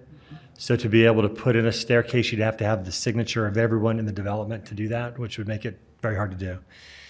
Why are we even considering this? Because an application was submitted to the city that asked for an R110 PD. The city can't, even if it's contrary to our general plan, even if it's contrary to other documents we have, the city can't say, we're not going to hear this application. We have to bring it through the process. Everyone's allowed their kind of day in court once they've paid their application fees. There are a couple other questions the neighborhood chair asked, and Brian Maxfield will respond to those. Thank you. Okay, I had 2 questions, and certainly if there are more, I'd be happy to do that if I misunderstood those. But the one was with the ITE standards. It's really a national standard, and they do very intensive surveys of areas across the country. The number we took was a very conservative number. Generally, what you have with senior housing, if understanding that some of it may be other than senior housing, but you have a lot more ride sharing. Couples travel together, go visit things together. You don't have as much a number of activities that you have to go pick up children and drop children off. You have fewer people that cause that. And so we feel that was a very conservative number. We have Jared Penrod from engineering. Did you add anything to that, or? I would agree that is a conservative number. It's also consistent with other higher density numbers that we use in the city. So, not higher density, but single family homes. Single family homes generally have a higher number of daily trips per day. This development is using that higher number of daily trips. So yes, it is a conservative number that's being used to generate that traffic study of those daily trips. I guess in the end, we don't know until it's occupied. Right. We do counts, but the guess would be the other. Traffic flow, the southwest corner is right down here. What we mean by that is if you had a single family subdivision, you would have 3 driveways coming out to 2320. You would have a number of other driveways coming out to Timpview Drive. Plus, as you saw from that 12-unit subdivision, you have 2 cul-de-sacs that would come out. Even though their drives may be on that, I would argue there's more likelihood they would park along Timpview because that is the nearest parking, and they would have no other options on their property. I think you would see a lot more traffic on there, which would block the road a lot more than you would otherwise. The reason, the idea of it flowing away is because you're clear down the block rather than right next to the area where cul-de-sac would be in here. Even here, you've got even if the street went through, students can walk all the way through here without any driveway conflicts, except 2 from the drives. And so that's where that comes from. Sir, that's a red herring now because the modification plan does not have houses facing. Sir, we're closed to public comment at this time. Mr. Maxfield? Yeah, if you did single-family homes, is what I'm saying, you would have driveways Right, out there'd be to more the curb streets. cuts. Right. We're saying with this plan, you don't have that. Right. There would Right. be driveways on the Were there any other questions staff wanted to respond? Yeah, let's see, we had, there was a question on why the discrepancy. One of the acreages is taken off county records. County rounds off numbers when they did surveys. I don't think it was all computerized back then, how they estimated those. We found lots that they say they're 12,000 square feet, they end up half an acre. You know, they're not always accurate. The second one is based on the survey of the property that we received. And so that's kind of why it really works out to about 4,000 square foot difference, but it doesn't affect really the density or the yield from the site. Great, thank you. Mr. Rowan? I wonder if it would be worth having engineering respond to. I mean, I know that the parking along this 2320 north, further west where the schools are, isn't necessarily related to, or isn't immediately related to this project proposal, but I feel that the neighborhood chair's concerns were valid. I mean, it's a really hard place to navigate for a lot of reasons. Would you mind responding to some of the concerns that she raised and the possibilities about addressing the on-street parking and just the different kind of points of conflict? On 2320 is that? On 2320 north, specifically south of the two schools. Okay. So yeah, just to Ms. Luke, we've actually spoken on the phone, so nice to meet you in person. So one thing I do want to point out is engineering has just received requests for safe routes to school. We're currently processing those requests, and as the school has changed from the placement of the school on the property, there are some changes that we're looking at. We're currently also counting traffic on 2200 North and looking for other places to cross to address the pictures that were shown of kids running across the road. So we're currently in the process of evaluating those safe routes to school plans, identifying new needs, and reassessing where kids where kids are crossing the street and where we need to install new infrastructure to facilitate that movement. I don't think Public Works has any specific concerns with adding the 18 homes onto this collector road. Currently, the collector road's at about half the capacity of what is identified in the Provo City livability standards in the Transportation Master Plan. Whether this has 12 units or 18 units is pretty negligible on the function of that roadway, but we do take very seriously the kids crossing the roads and the kids getting to school. However, I think that's best addressed through the Safe Routes to School plan and implementing upgrades where necessary and where warranted through that process. Great. So something you're working on right now. Yeah, I'm obviously independent of this particular item, but that you're working on. I mean, again, I'm speaking not in relation to this project, but just from having taken my kids to school. There are sometimes, I mean, it's kind of the Wild West. When you get into those parking lots, and there's people going every which way, and that's not to mention what's happening on the street itself. So I think that's great to be looking into how to better ensure safety in that area. Any other questions for Mr. Penrod?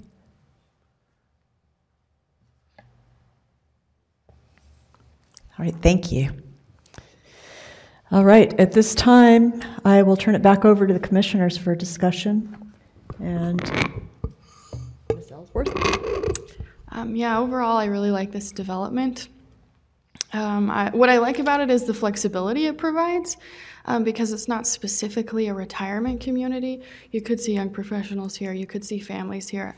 Looking at these layouts, there's opportunities for 7 bedrooms in these homes, which would absolutely facilitate a family. All 6 of your kids could have their own bedroom. Or it could facilitate those who are empty nesters and retirees. These are very flexible, and I like that about this development. What I don't like is the placement of the park. It's not going to enhance the user experience of anyone who uses that park. I think it's in the worst spot on the site, where it would just degrade the experience of the user. So yeah, overall I like it. I'd like to see the park moved. Thank you. Ms. Wyndon?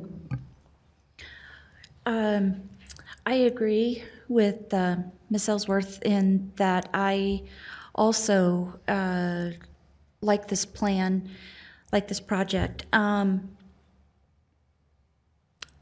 like that it's not just for seniors over 55 community, that anybody that likes this type of setup would be able to buy a home there.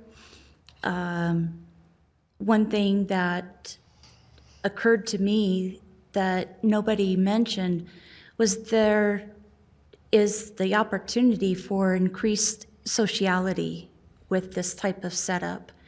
You can step out of your front door, and with the placement of some of those homes, there are 3 other front doors that you might have the opportunity to, see 3 of your neighbors. And, again, this is, you're not going to buy a home here if you don't like this type of setup. And so I think that's something that sometimes we don't get in our current single-family home style.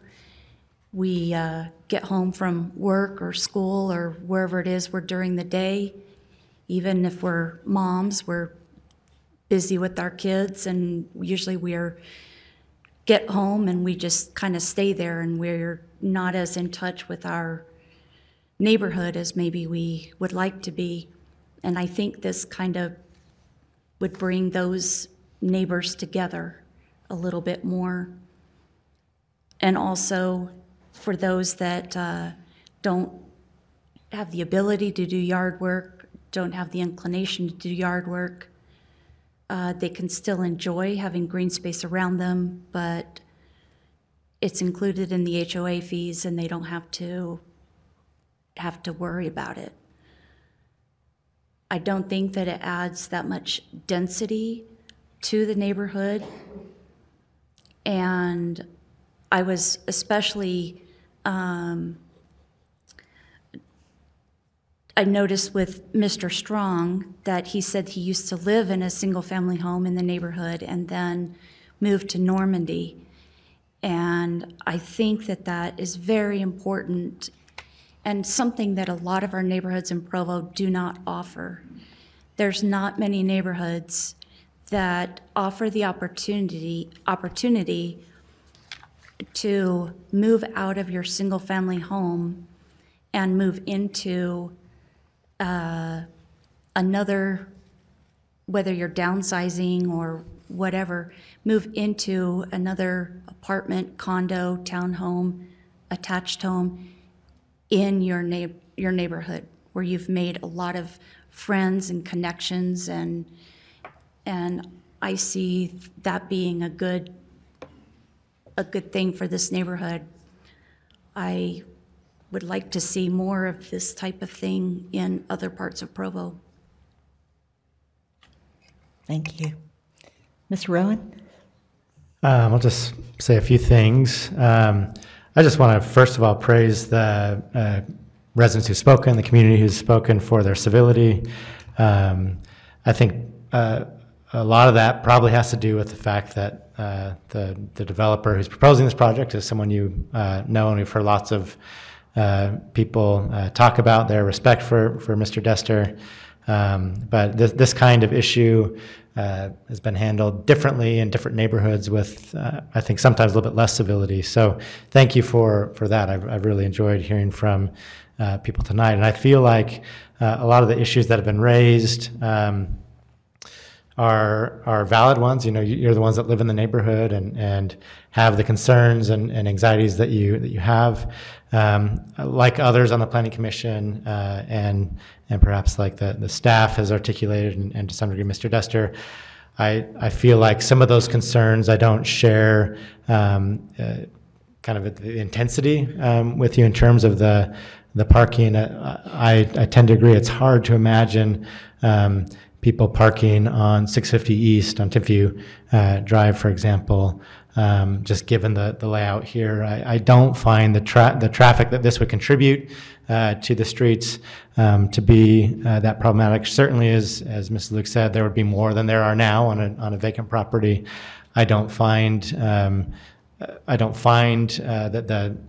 the traffic, given what we've heard tonight, would be more significant, if more significant at all, than it would be if there were single-family homes here, 12 single-family homes versus 18 of these homes that we have here.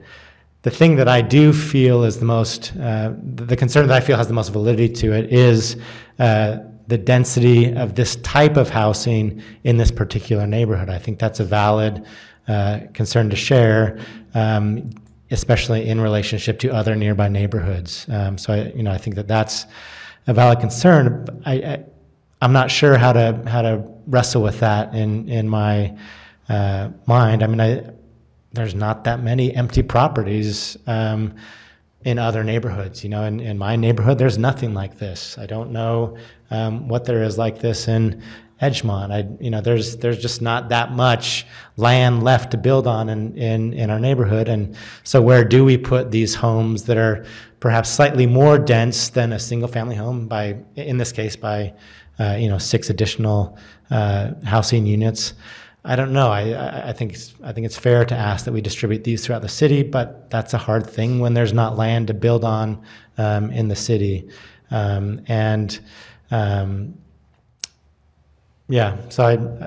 that's a hard one for me. Having said that, I agree with everybody that's spoken on the Planning Commission, and I agree with some of what was articulated before, is that the single-family home, though it's been a mainstay of development for a long time in our society, is not a sustainable model of developing in the future. I share significant concerns about the way we use the land that we have.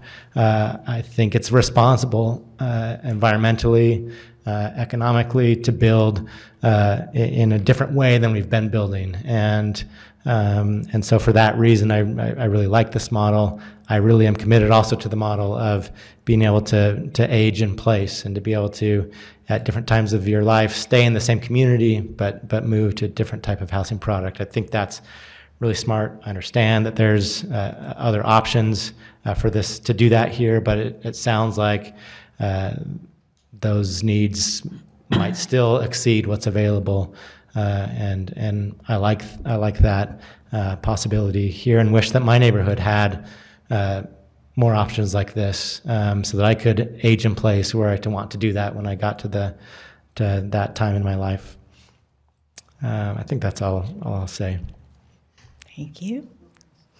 I'll just add that my mom actually used to live in Rock Canyon when she was still alive, and in a 5-bedroom, single-family home, and after my father passed away, it was way too much for her, and we didn't have any options like this for her to move to. And she ended up having to go to more of a multi-family kind of facility, and she wasn't happy about it. She had always lived in a single-family home, and that's what she wanted, but it wasn't an option. So first of all, I'll say that there is a true need for housing within our neighborhoods that will accommodate different life cycles. So whether you're young professionals just out of college and you haven't had kids yet, or your kids have grown up and moved away, your needs are different for space. And right now in Provo, when I moved here 6 years ago, all I could find were single-family homes. And they were old, most of them. We have a lot of old housing stock. So this has been a vacant site for a long time. And I think this type of development is very appropriate for the neighborhood. And then I'll also speak just briefly to its location. It is on a collector street, and a collector street feeds to an arterial street. And for that reason, I don't have an issue with it being in an existing neighborhood. If it were on a local street, small scale, such as, 2230, not 2230, 930, one of the residential streets a little higher up, then I could see having some concerns putting more driveways or more homes on just a local road. But this is a collector street. It is not congested. I've been on that road many times. People do run the stop sign, but that's a public safety issue. And that has no bearing on this hearing. So really, at the end of the day, I think it's a very appropriate development for its location, and I think it's a product that the city would like to see more of. We do have an aging population. I'm one of them, and I would like to think that there's an alternative other than an apartment building for me to go into when I'm too old to get out and mow the grass myself.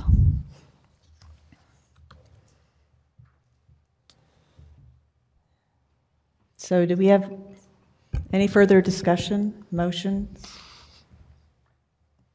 I guess, I mean, just in light of some of the comments from Maria and Shannon, I would just, I don't know if there's anything you can do, Mr. Dester, to market this differently, or you said that just the way that you build it somehow inherently speaks to people who are empty nesters, but I mean, I really like this idea of it being open to, or kind of, I know you wouldn't refuse somebody, but I wonder if there are things that you can do to market it to, or to interest people perhaps that are beyond that demographic. You know, there may be things, because I tend to agree. I really like the idea of it being possible for a variety of people. And of course, certain people are going to buy what they need. And but anyways, I don't know the things that happen that, you know, draw those empty nesters to this kind of place, but I like the idea of other kinds of people. One comment on that. You're bringing that up, and I must say, Rachel Luke grabbed me at one of the meetings and said, "John, do you know that there's a young family that's talking to me or mentioned to Rachel about wanting to buy one of these?" And I went, "Great, that's awesome."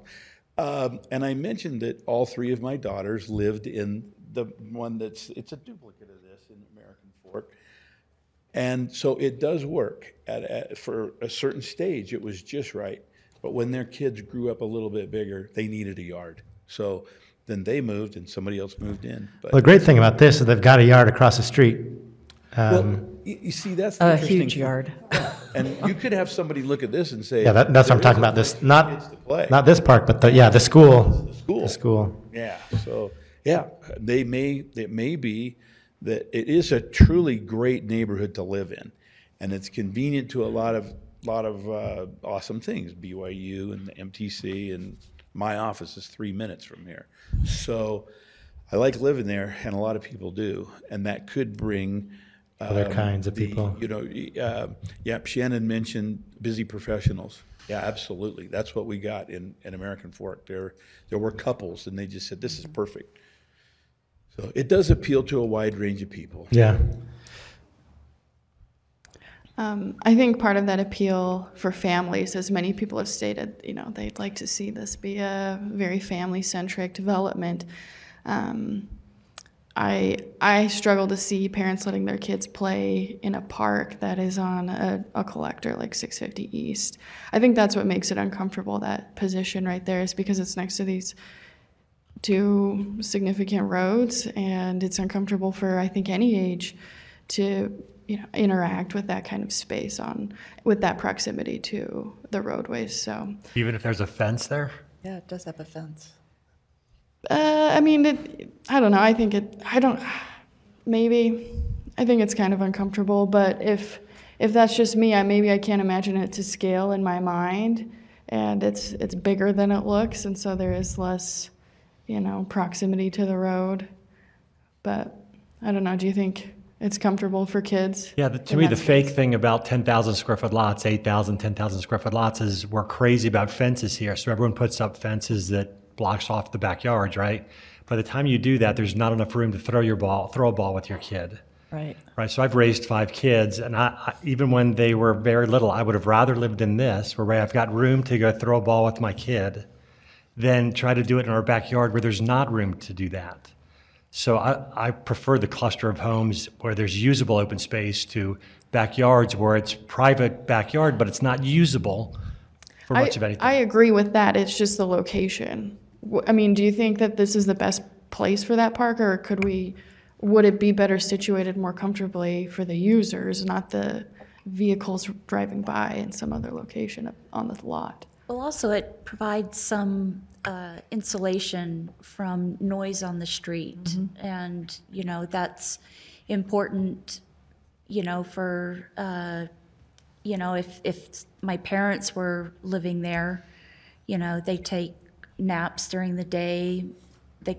My dad goes to bed early, so, you know, that would appeal to them to not be right on the street and have that noise. I mean, all of this is to say, I mean, I'm a lot more optimistic, I think, perhaps than some, including perhaps Mr. Dester, that this would appeal to families. I mean, people of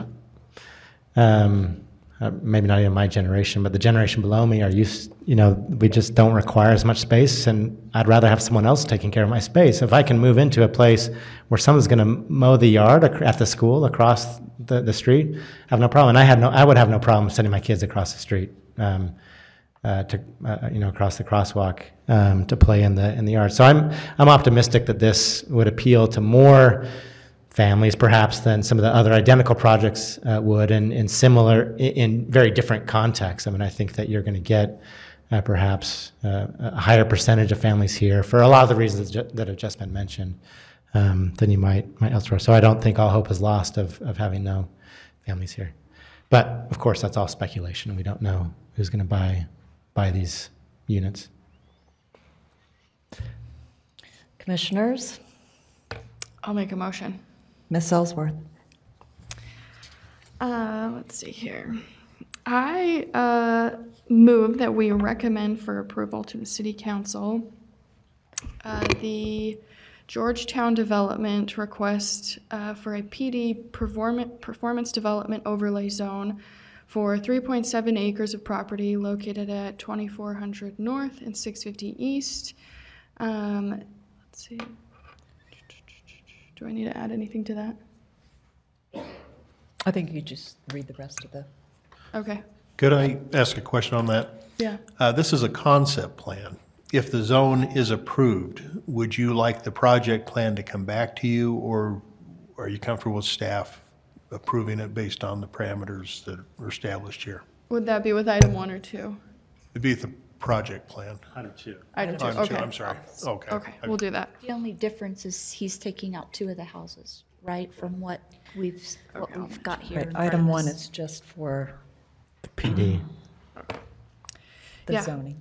Right, okay, so, yeah, as stated, I move that we recommend for approval to the City Council the Georgetown Development's request for a PD performance development overlay zone for 3.7 acres of property located at 2400 North and 650 East in the R110 zone.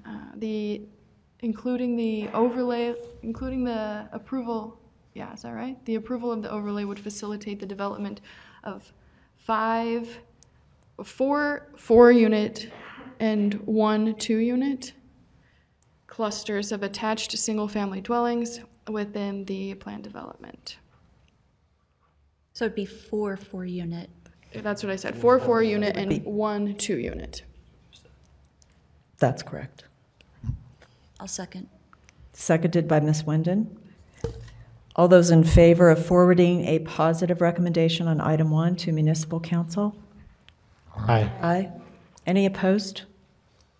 Right, that's unanimous. We will forward a positive recommendation to Council to approve item 1. Item 2 is for concept plan approval. I'll make a motion on that. Ms. Ellsworth? Contingent on the rezone, right? Is that how we say it? Contingent on the rezone approved by the City Council. I move that we approve the Georgetown Development concept plan for 18 single-family, for a single-family cluster development project with 18 units in a proposed performance development overlay zone located at approximately 2400 North, 650 East. Thank you. Do we have a second to Ms. Ellsworth's motion on item 2? Seconded by Mr. Knudsen. All those in favor of approving item 2 as stated? Aye. Aye. Any opposed? Right, so item 2 is approved, and that was unanimous as well.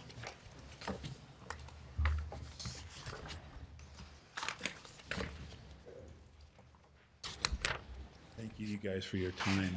Yes. Thank you.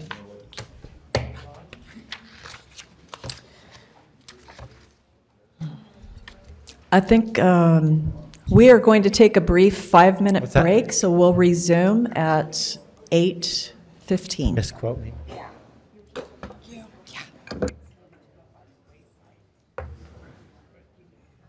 No, I don't think they need to go by the wayside. I just think that they're...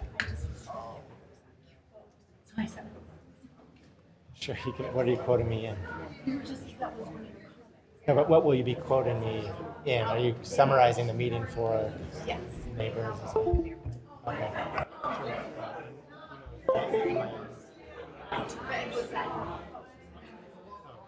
Well, you didn't really say by the wayside. What I was trying to say is that to insist upon single-family homes and not consider other options, I don't think is a viable way to move forward in a period of intense climate change. I didn't say this, but this is what I'm intending. I think that we need to think much harder about how we use the limited resources that we have, and that the single-family home is about the most wasteful environmental way to use resources.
All right, it is 8:15 and we are back in session.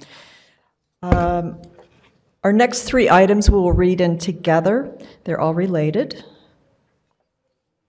Item 3, Justin Earl requests an ordinance text amendment for the adoption of the mill race at Provo Station PRO zone, located on approximately 4 acres from 500 South to 600 South and from 100 West to University Avenue. This affects the downtown neighborhood.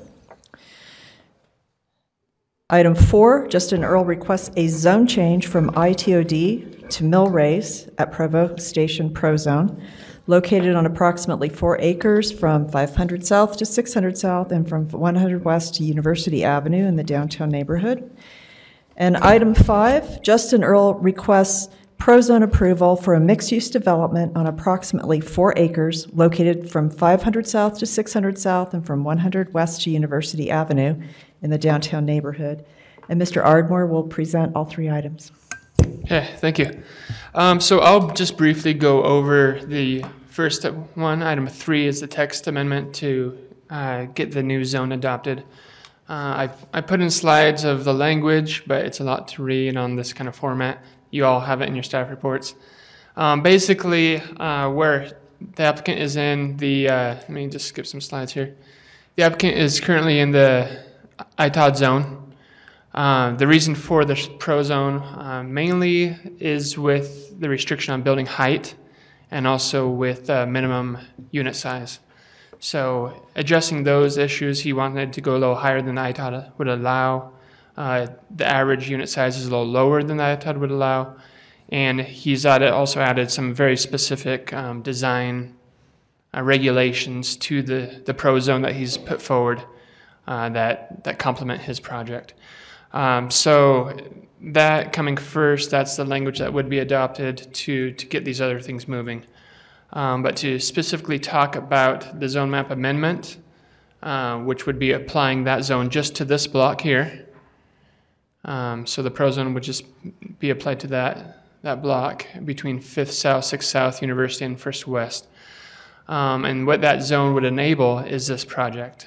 So tonight we just have the concept plan. Staff is prepared to bring this back to you as a full project plan after the zone consideration by the council and bring you all the details that you would need on that at that point.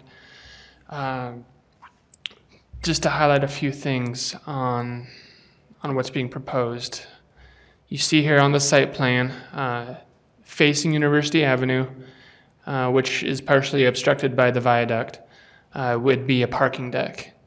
On top of the parking deck on the northeast corner would be a condo building, and the southeast corner would be an office commercial building. They wrap that in some units here. Then they have 2 other structures of condos and apartments and townhomes.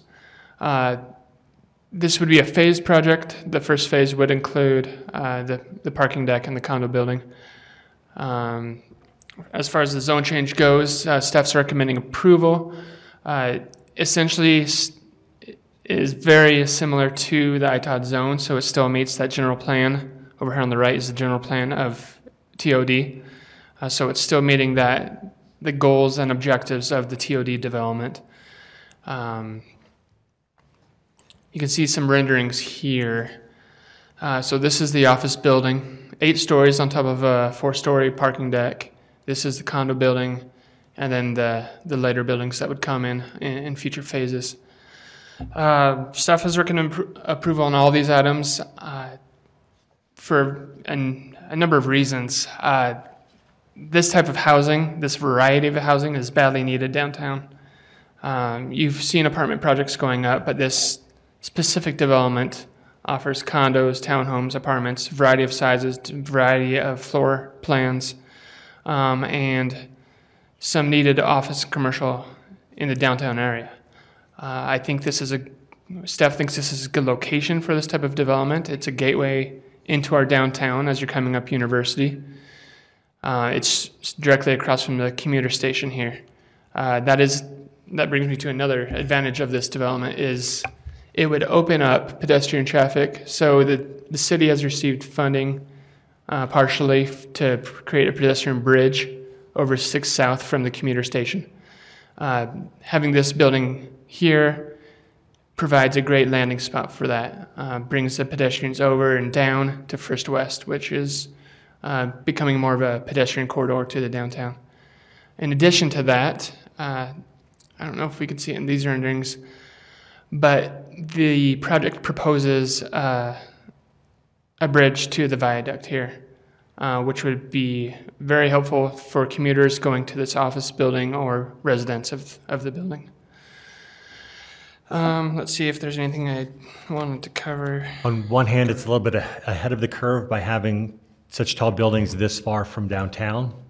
On the other hand, I'm not sure in this location that building height really makes much difference or should matter. But just generally, it does meet general plan goals in several of the general plan chapters. Chapter 2, Chapter 3, Chapter 7. These are goals that the city has for our downtown. This is what we envisioned when we wrote the downtown master plan. So we're excited about this. We are recommending approval, and we know that there's still work to do in the project plan, but we're confident that we can work through any issues or changes that come about with the applicant and with the planning commission as that time comes. Thank you. Any questions for Mr. Ardmore? Ms. Ellsworth? Yeah, we're not looking at any details today, right? We're just looking at this. Right. So the first item 3 is just adopting the zone. Item 4 is changing the map to that zone. Item 5 is just the concept that has to go along with the zone change. Okay. Yeah. Mr. Rowan? Are those solar panels on Yes. top? Wow. I mean, have we ever seen a project with solar panels on top? A residential?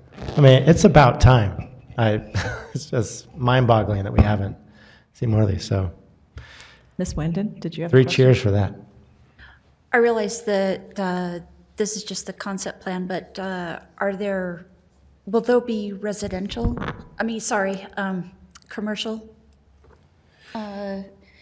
Like on the bottom or anything? So the applicant can speak to this. There will be commercial space within the building. He's working out details with some different groups on those spaces. He can speak to that when it's his turn. Any other questions for staff? This walkway. Mr. Knudsen? Walkway that goes through, does it make it so they have to walk through their building? Again, he could speak to that. From what I understand, it's exterior to the building. So there's an exterior stairway here that the commuter traffic can use, as well as the elevator, and then get out to First West. Is this the parking over on the right-hand side or the east side? Yes, so you can see the structured parking there with screening. There's wooden slats on this side, and on the east face and north face, it's glass. Any other questions? All right, I would like to invite the applicant, Mr. Earl, to present his project. Thank you. Mr. Earl, Justin Earl, thrilled to be here. Can I click through, or do you click through? Yeah. It's a lot of power, though. You can handle it. I feel the power, thank you. And then this one, should I use this pointer, or is there one on here? There's one there. Either way. Is it just the center circle button? Center circle? Hey, that's easy. Great.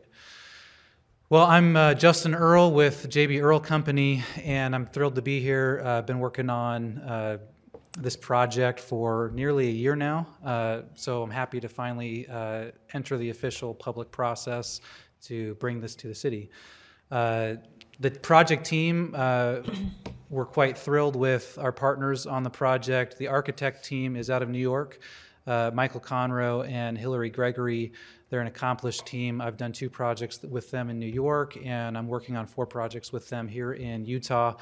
That's not because there's no qualified architects in Utah. It is because their approach to design is phenomenal. It's different than any architect I've ever worked with. And I hope that you can see some of those echoes in the site planning and the building design, in the approach that the project has. The design of the project, we think, is unique and different, and that's an outcome of some really creative architects that I've have the privilege of working with. Redstone Residential is one of the largest property management companies in the Western United States. Their home office is here in Provo. In Provo. They're the largest property management company in Provo. They own 15,000 units across the Western United States, about 30,000 beds, and have almost $2 billion of assets under management. And then the Millstream Partners are fastly becoming nationally renowned experts in opportunity zone projects. If you're familiar with opportunity zones, this project lies within Provo's opportunity zone. And this is going to be built and developed as an opportunity zone qualified project. So 3 applications in. I won't get into details. Here's the property in relation to where it sits with the ITOD, ITOD zone. And by the way, I'll go quickly. It's late. There's a lot of slides here. I'm more than happy if you have questions to come back and elaborate. I could talk for hours on this, but I plan to go quickly. So if you want me to readdress something, I'm more than happy to revisit that. So subject site. This is what it looks like today. It's probably most commonly known as the old IFA site or the rodeo roundup, food truck roundup site, which is probably our favorite thing in this part of the city, which is pretty fun. There's the property there in relation to the front. I think this is the best view that you could see to see the proximity. This pad is already ready to receive that pedestrian bridge. And about where this shed is right here, our intention is to provide a perpetual, forever easement to the city or UTA or whichever entity it is for the bridge to land on, and that's going to be one of our largest contributions so that the city, MAG, or UTA doesn't have to bring forward additional funds to acquire land, which is always prohibitive and challenging. So just quickly programming, there's 3 multifamily buildings here, the west, middle, and the wrap. 10 stories of residential on top of 3 stories of parking structure, 9 stories of office above 5 levels of parking, 14 total stories and 13 total stories. There's 6 permanently programmed outdoor amenity spaces, which I'm very proud of. When you look at I haven't done the ratio or the calculation on open space, but it's quite high when you look at all of the open space in this canyon, the plaza level here at the base of this condo tower, the entire rooftop of the condo tower, and rooftop on top of the office building is all outdoor plaza space, as well as behind this, there's a large pool and plaza area programmed as well that will be central to the entire project so that a large fitness center is going to be able to service condo users, multifamily users, office users without having to duplicate services and amenities across the project. Pedestrian bridge, we envision the top floor as an event space. That's the programming intent right now. We think glass on all sides of this with a view of the Provo Temple, with views of the mountains, with views of the lake. This would become the premier event wedding space in Utah County by far, we think. With the number of event spaces that are opening up to service the number of weddings taking place, specifically at the City Center Temple, we think that there is a dearth of nicer event space in the area, as most of the spaces are beautiful and cool, really hip, renovated like industrial sites, which I think is really cool, but there are those brides that would prefer a really classy type space, and that's kind of what we envision for that to be. And then we are in discussions with the Church of Jesus Christ of Latter-day Saints, formerly known as the LDS Church. And they are seriously considering this site to be a prototype for an urban chapel. We're fairly far down the process with the number of units we're bringing here, with the number of units Cowboy is proposing here. these two projects alone would almost justify enough for 3 entire units, church units. And we've met with a local ecclesiastical leader who also supports a new model of urban church, which this church recognizes as a growing need along the Wasatch Front as Utah densifies and urbanizes.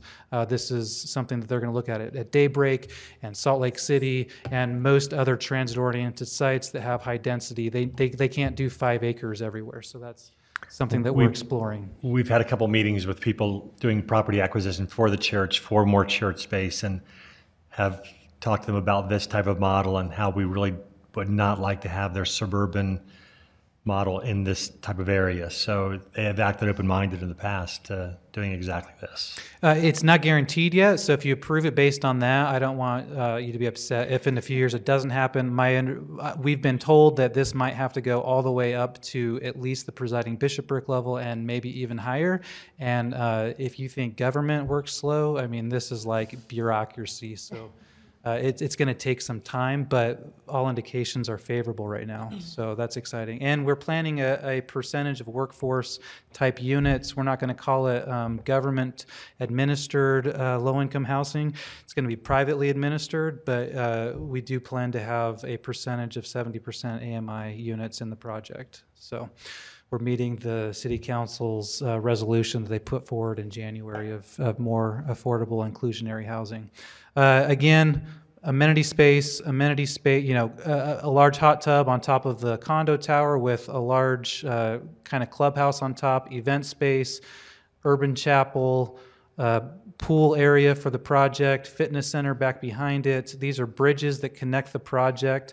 Above, these yellow canyons are also courtyard amenity spaces, bridges connecting across, and then this is our pie in the sky, you know, trying to think far ahead, and that's our drone pad for flying taxis in the future. So we'll see.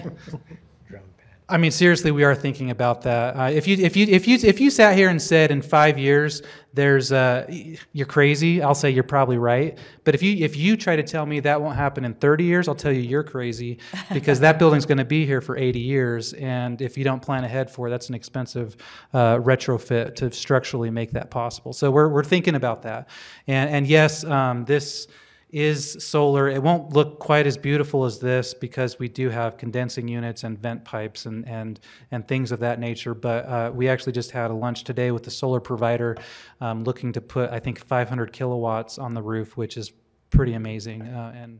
And we're pretty excited to see that happen. Here's just another image of what it looks like inside the canyons, inside the courtyards. We're exploring ways to capture roof runoff into cisterns that would be at the north end of the site to run into surface flowed streams. We don't know yet if that's going to run all the time or if it's just going to run while the cisterns have collected the rainwater and then it would run at that time. But that's an environmentally approach that we're trying to reduce stormwater runoff and create a great amenity for the site. We plan to bring these are all native plants that you'd find in the mountains, and yeah, we really love the canyons. We love the mountain canyons and we love our canyons. We're excited about it. They won't look like this on day one, but they'll look like that eventually. Let's see. A few other things that so I mentioned the stormwater, solar, passenger drones. We're looking at package receiving kiosks, multifamily condo. A huge issue we're running into nowadays is Amazon delivery. And what do you do with all the packages that come in? So we're exploring kiosks and some kind of new, cutting edge kind of ways to receive packages for those folks with apps on your phones that UPS and FedEx scan. It's kind of cool stuff. And then one last kind of innovative thing, programming we're exploring, is the office parking structure. So the entire parking structure under the office, we're designing it, probably over-designing it for what is absolutely necessary, meaning the floor plates are going to be a little taller than typical, and it's totally flat, level under the office, because in 20, 30 years when autonomous on-demand vehicles are a real thing and reduce the parking demand. I don't want to have an $8 million parking garage with a bunch of vacant stalls. So we're deliberately programming it and designing the parking structure so we can backfill all of the exterior outward-facing faces of the parking structure with units or more office space in the future. A lot of guys aren't thinking that way today, and I think that if I were a venture capitalist, I might invest in a concrete demolition company for all of the parking structures that are going to come down in 30 years, because we just don't need that much parking anymore. Here's the flying taxis. We'll see if that happens, but. Here's a view from University Avenue. Here's the bridge going over. You can kind of see in the shadow. Here's a bridge that we're proposing to come from University into the parking structure. We've met with UDOT. They're on board with this project. So it's a coordination between UDOT, the city, and us. And so far, all the stakeholders are interested in trying to make that happen. Frankly, that'll come down to insurance and whether the liability with UDOT is okay, and where does who takes ownership at what point. So we're working through that. Again, here's the site. I can't stress enough the proximity to transit. We're at the front runner station, with the pedestrian bridge, and then there are 2 UVX stops, one just north of the property and one just south. As far as proximity goes, this site is unique, I think, in all of Provo with 2 UVX stops and the front runner stop.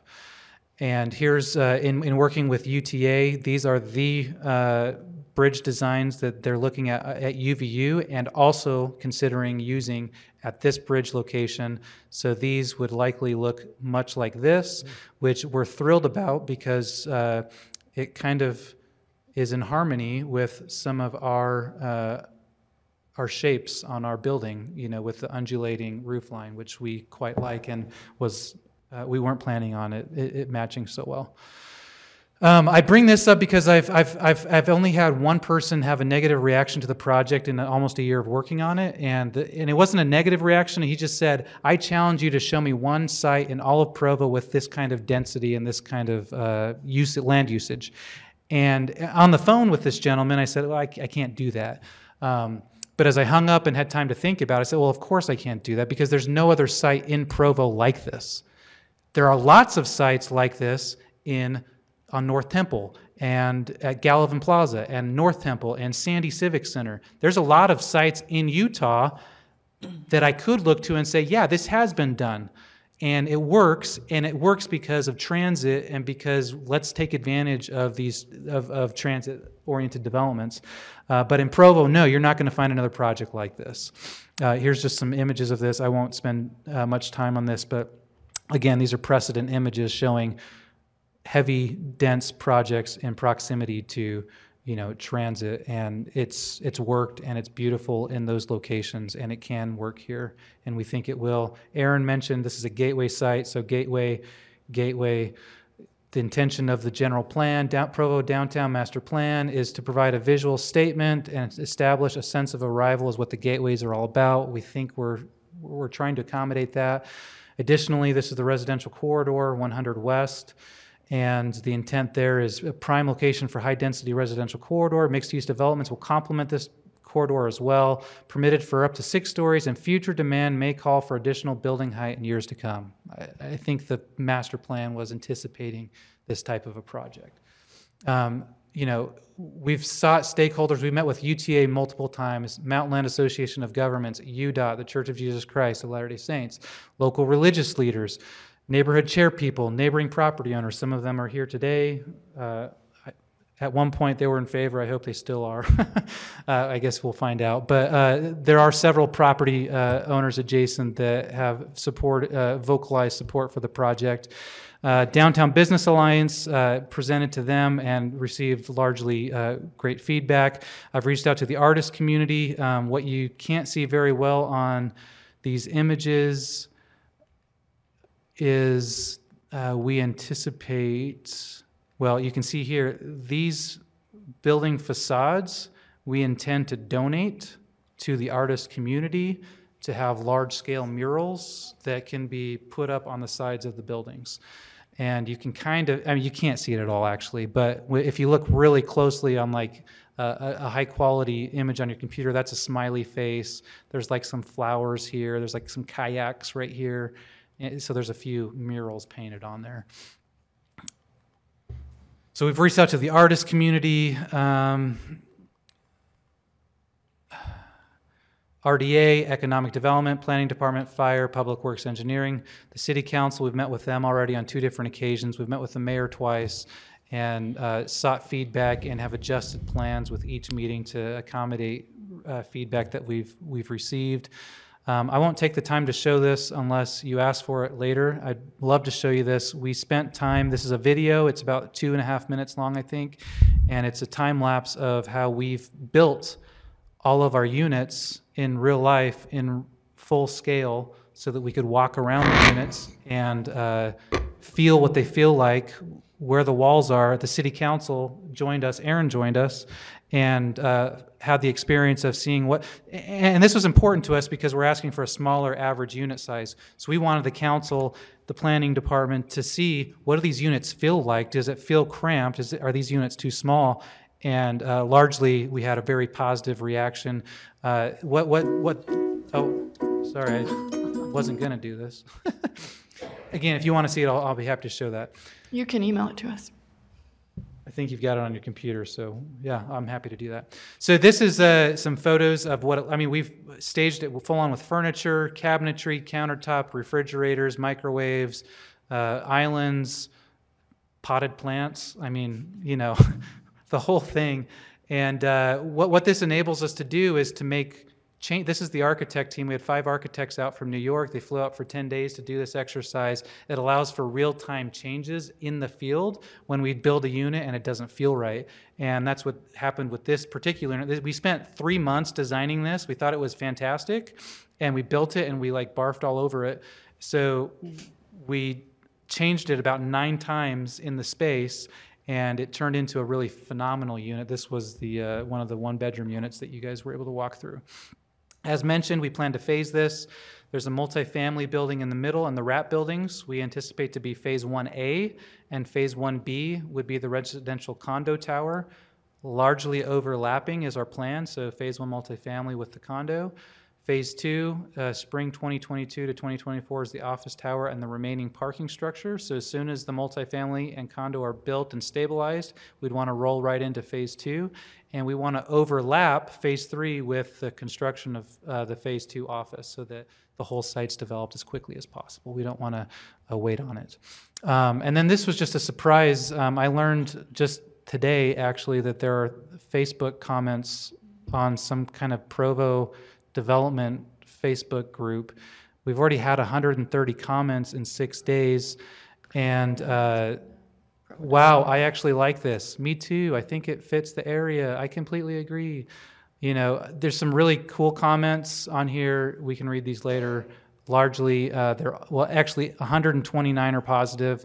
I've read 1 negative, and they said this looks like like the ghetto, and I don't understand that. But one had 130. That's not bad. Where do they live? I don't know. So just in conclusion, again, this is from the Provo Master Plan or General Plan. 100 West provides a unique opportunity to create a visual statement and essential. I'm kind of bringing together a couple different places to have this statement. The site presents a unique opportunity to provide a visual statement that establishes a sense of arrival as you come up and over the viaduct. And that's actually this comment. As I enlarged it, I could better get a perspective and see that it was a block near the viaduct. That will certainly change the appearance there and will make for an improved view coming into the downtown. Anyways, there's several comments. You know, I love this, but as with so many other cool proposed projects in Provo, I'll believe it when I see it. This is actually built. It may be the necessary catalyst to bring retail to East Bay. Anyways, a lot of comments like that. Here's all the Vision 2030 items that we're checking off and trying to fulfill with the general plan. Envision Utah talks specifically about the Provo intermodal hub and we believe we're meeting the objectives outlined in Envision Utah. And anyways, that's the project. Thank you. I tried to go fast for you. Any questions, commissioners, for Mr. Earl?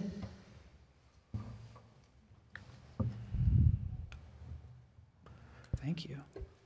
Looks amazing. This is a very thorough presentation. We appreciate that. Thank you. Do you have plans to do more in Provo? I'm actually looking at 2 other sites in Provo. Yeah, thank you. I guess I just have one question. Yes. Going back to your phasing, Yes. Phasing scheme, how are you planning, how are the multifamily initially phase 1 structures parked? Are they parked beneath the building footprint? No, okay, so parking is Surface? subterranean on the west building. Okay. And all the rest of the parking is in the structure, 3 stories here and then 5 stories here. Phase 1 is the middle building, the wrap, and the condo tower. So this portion right here would be surface parked. Yeah. With the office footprint as surface parking as well. Okay. So phase 1 has surface, that's not really in compliance with the vision of the downtown zone. We want to move through this, as I mentioned, as quickly as possible. This is a large project, over $130 million when it's all said and done. We want to be prudent. We want to react to market conditions. We think it would be unwise to proceed with 400 units at one time. Yeah. And in a phased project, we all know from past experience that phase 1 has to be viable or else nothing happens. So to make phase 1 have the greatest opportunity for success in the 11th inning stretch of the economic cycle, the middle building is wood frame, 5 stories of wood frame. The wrap building is 5 stories of wood frame with surface parking. That's the most affordable way to proceed with multifamily development. The condo tower is not. That's all concrete and steel and very expensive, a lot of glass. But our intention is, the first phase to be as affordable as possible to set up phase 2, phase 3 for the most success.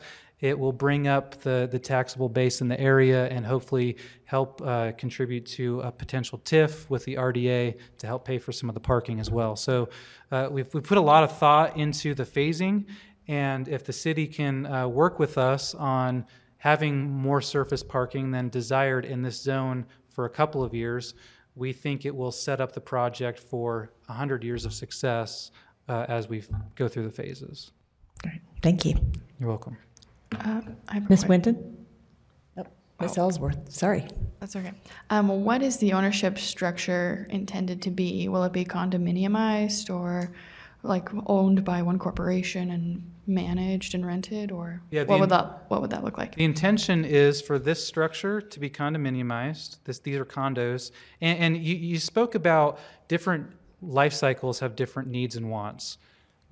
This project, condo and multifamily, is going to be 20 years old to 35 and 55 to 75.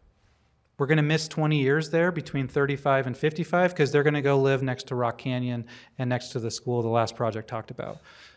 We're going to capture about 40 years of life cycle here at the beginning and towards the end. And this product here is specifically in reaction to a stake president's comments about more stable long-term ownership, where there's a bunch of turnover in multifamily. It makes it hard to run ecclesiastical units. And we think that this provides a missing unit type or product type in the market. This would be the first high-rise condo product in Utah County. It doesn't exist. There's numerous projects in Salt Lake County. There's a few at the ski resorts. And those projects are mostly full of higher paid professionals that maybe want access to some of the office downtown or this office building, or BYU folks, professors specifically, or they're going to be empty nesters 55 plus that want to be close to the alma mater, want to be close to their kids. They've sold their house for $1 gazillion in California. They want to come out here, pay for that's who we think will occupy these units. So that answers the question on these. Our intention is a single body of ownership here on the multifamily. And actually, we're considering condominiumizing the office building as well. That's also a unique product in the high-rise space. Nobody's done it again. Actually, across the Wasatch Front, this would be one of the first projects. And that's directly in response to the increasing construction costs. Steel frame construction going this tall. You know about the PEG project by the Smiths. They're having a real hard time getting the office space off the ground because their rents have to be $30 to $40 a square foot, which is insane when they're not even getting that in Salt Lake in some office spaces. So in response to that, there's a ton of professional office users that would love to take advantage of the SBA loan product, 90% finance, 10% down, and then they have ownership and can own a piece of a Class A high rise. That doesn't exist in the marketplace right now. Ms. Wyndon? What will the square footage be of the various apartments and condos? There's as Aaron mentioned, a wide variety. The studios largely start around 450 square feet. After having developed many studios, I think they feel more like 525 to 550 because of the layout and some of the angles that we use. So the one bedrooms, I want to say, are on average around do you have that sheet? I want to say 600, 630, somewhere around there. Yeah, so the one bedrooms range from 555 to 640. The two bedrooms range from 825 to 1015. Thank you. And that's there's a variety as well in the condo building because of price point. You don't want every condo to be $300,000, $400,000, $500,000. So we have a few 600 square foot studios in the condo. So we don't have any 440 square foot studios in the condo, but we have some 600 square foot studios in the condo. And then we have a few penthouse type units that are like 1,800 square feet. So very large 3-bedroom type units towards the top floors. Nice. Any other questions? What do you expect the rent to be? Yeah, so on the studios, we're right now pegging it below $1,000 a unit, trying to keep it at a really affordable place. The one bedrooms right now we're targeting around $1,150, and the two bedrooms around $1,400.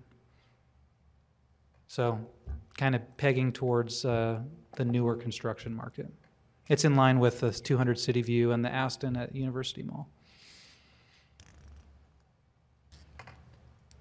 Commissioners, any other questions?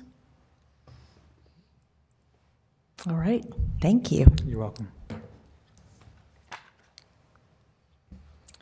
right, do we have a neighborhood chair for downtown present this evening?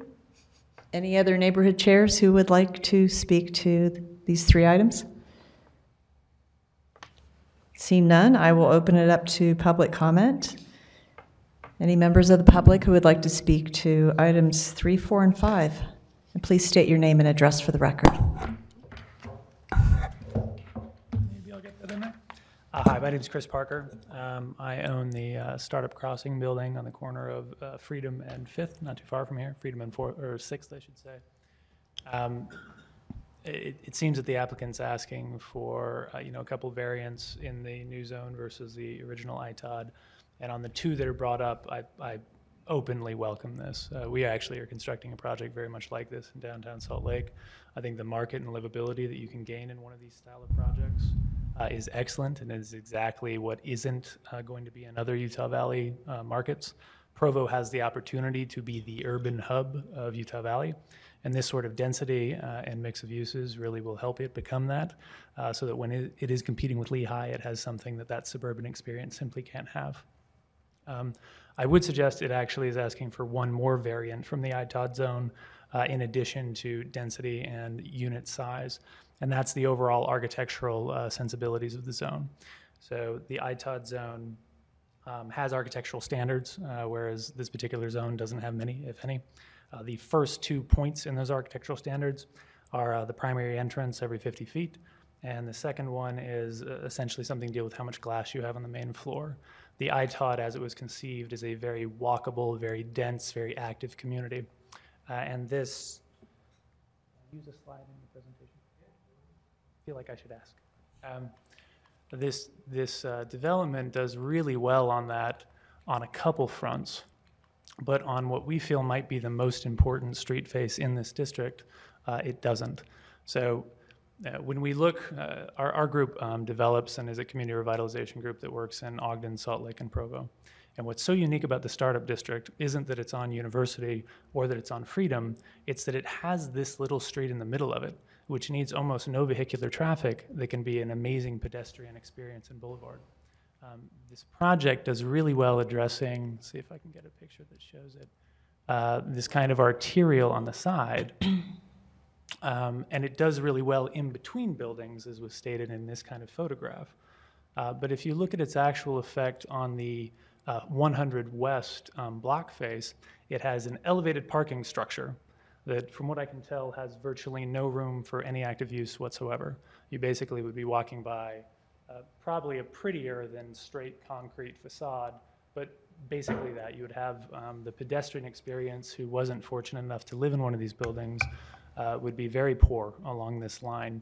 You'd effectively have the opposite of an active street. You'd have a literal concrete bunker, which hopefully in 20 years, when the parking can transfer into retail, would turn into something like retail. But for those 20 years, you would take what I think is one of the gems in Utah County, or at least the potential gems in Utah County in First West, and basically move all activity into the middle of the block, in the middle of the project, rather than putting it where the public can use it and where I think the original intent of the ITOD zone saw it.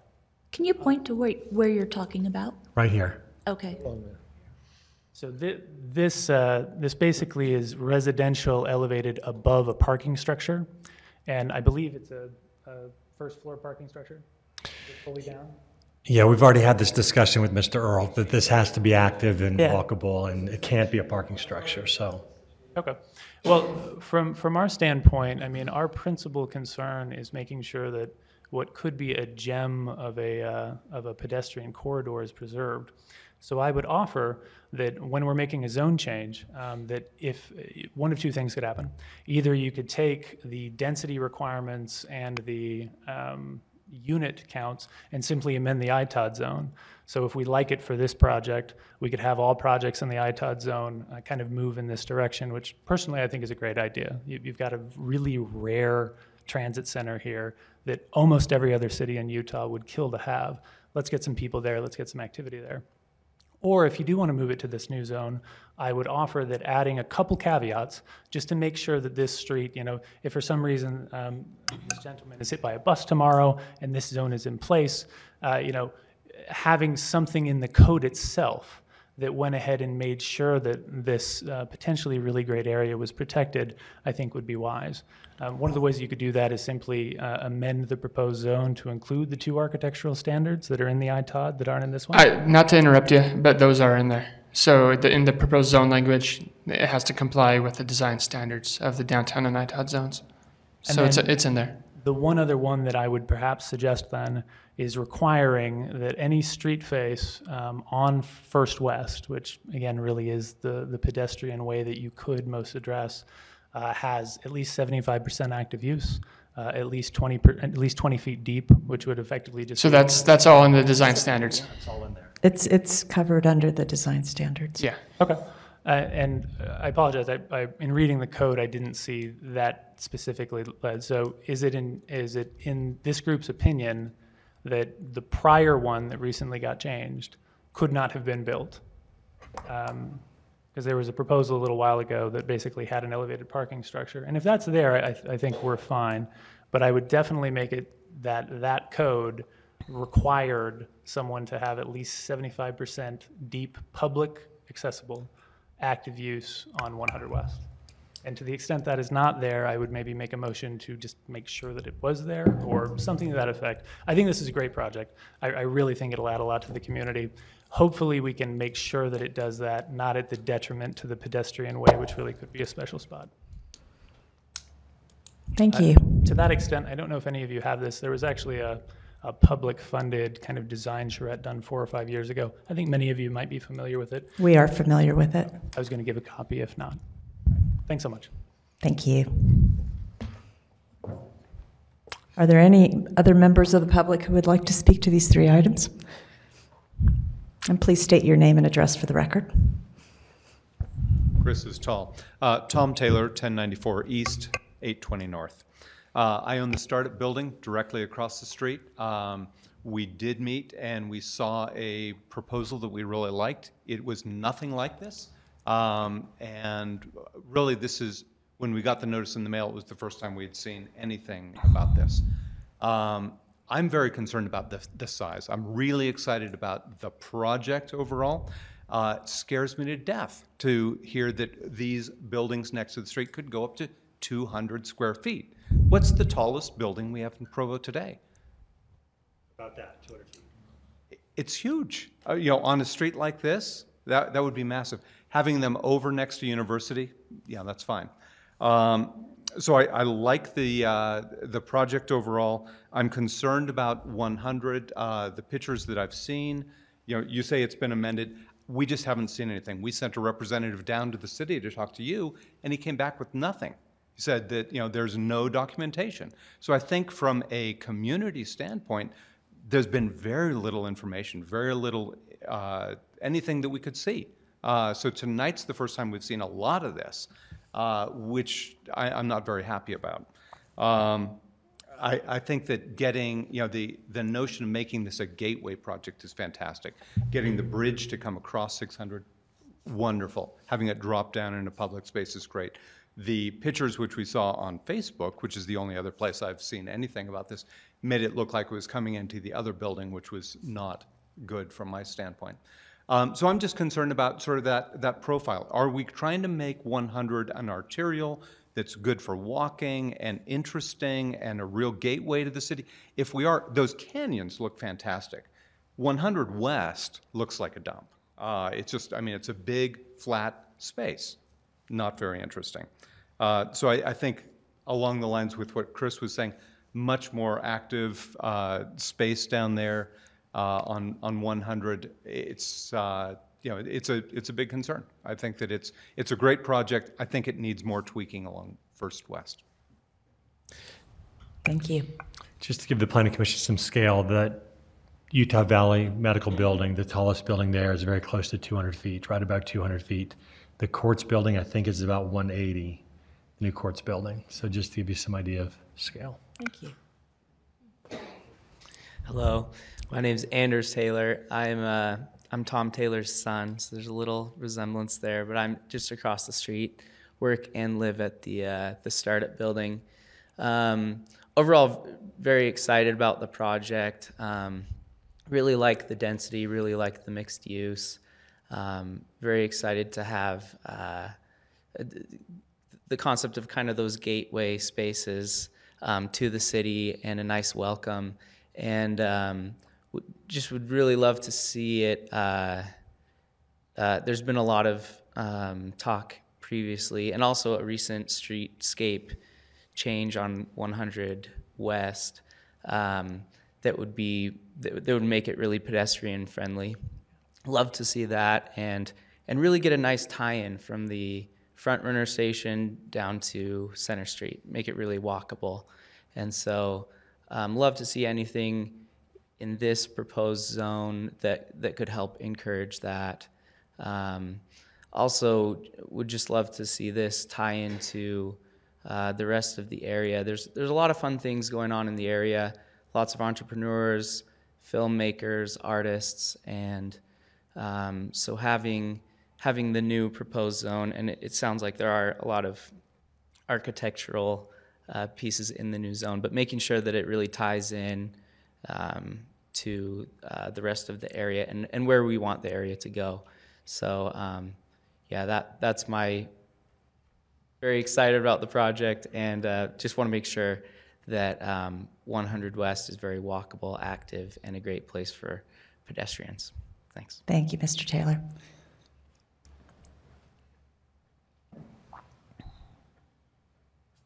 My name is Justin Williams. I own the building across the street as well, Startup Candy Company. I also own Rockwell Candy Company.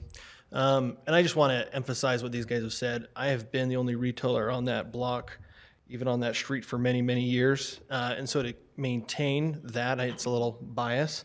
But I do think, as they said, if that could be a corridor that moves up towards Center Street and downtown Provo, would be excellent for the type of environment that we're looking for. I love the project as well. I also do have concerns.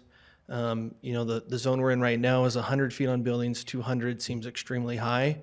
Not to be negative, Justin. And the other thing I have is I just don't know in all reality, and maybe you have numbers on this, how many 20 to 35-year-olds are going to rent condos.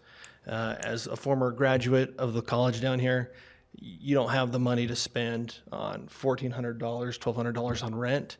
So I'm concerned that we'll have high buildings with minimal capacity for people to rent these, just because Provo has a 27% poverty rate. Average median income is only $40,000. Tack that on top of having college debt. There's a reason I feel like we don't have these buildings down in Utah County as we do in Salt Lake County. We don't have the professional salaries that pay in downtown Provo. Especially as a business owner, most of your employees and people you work with are college students making a little above average pay rates. So that's my concern, is that we do build this, and it looks great and it's amazing, but it's too big and an empty space. That's my concern. But you may have numbers which back it up, which is great. So I may be talking. But yeah, I'm excited. I think it's great, and I just support what's been said before. So thank you. Great, thank you. Are there any other members of the public who would like to address items 3, 4, and 5?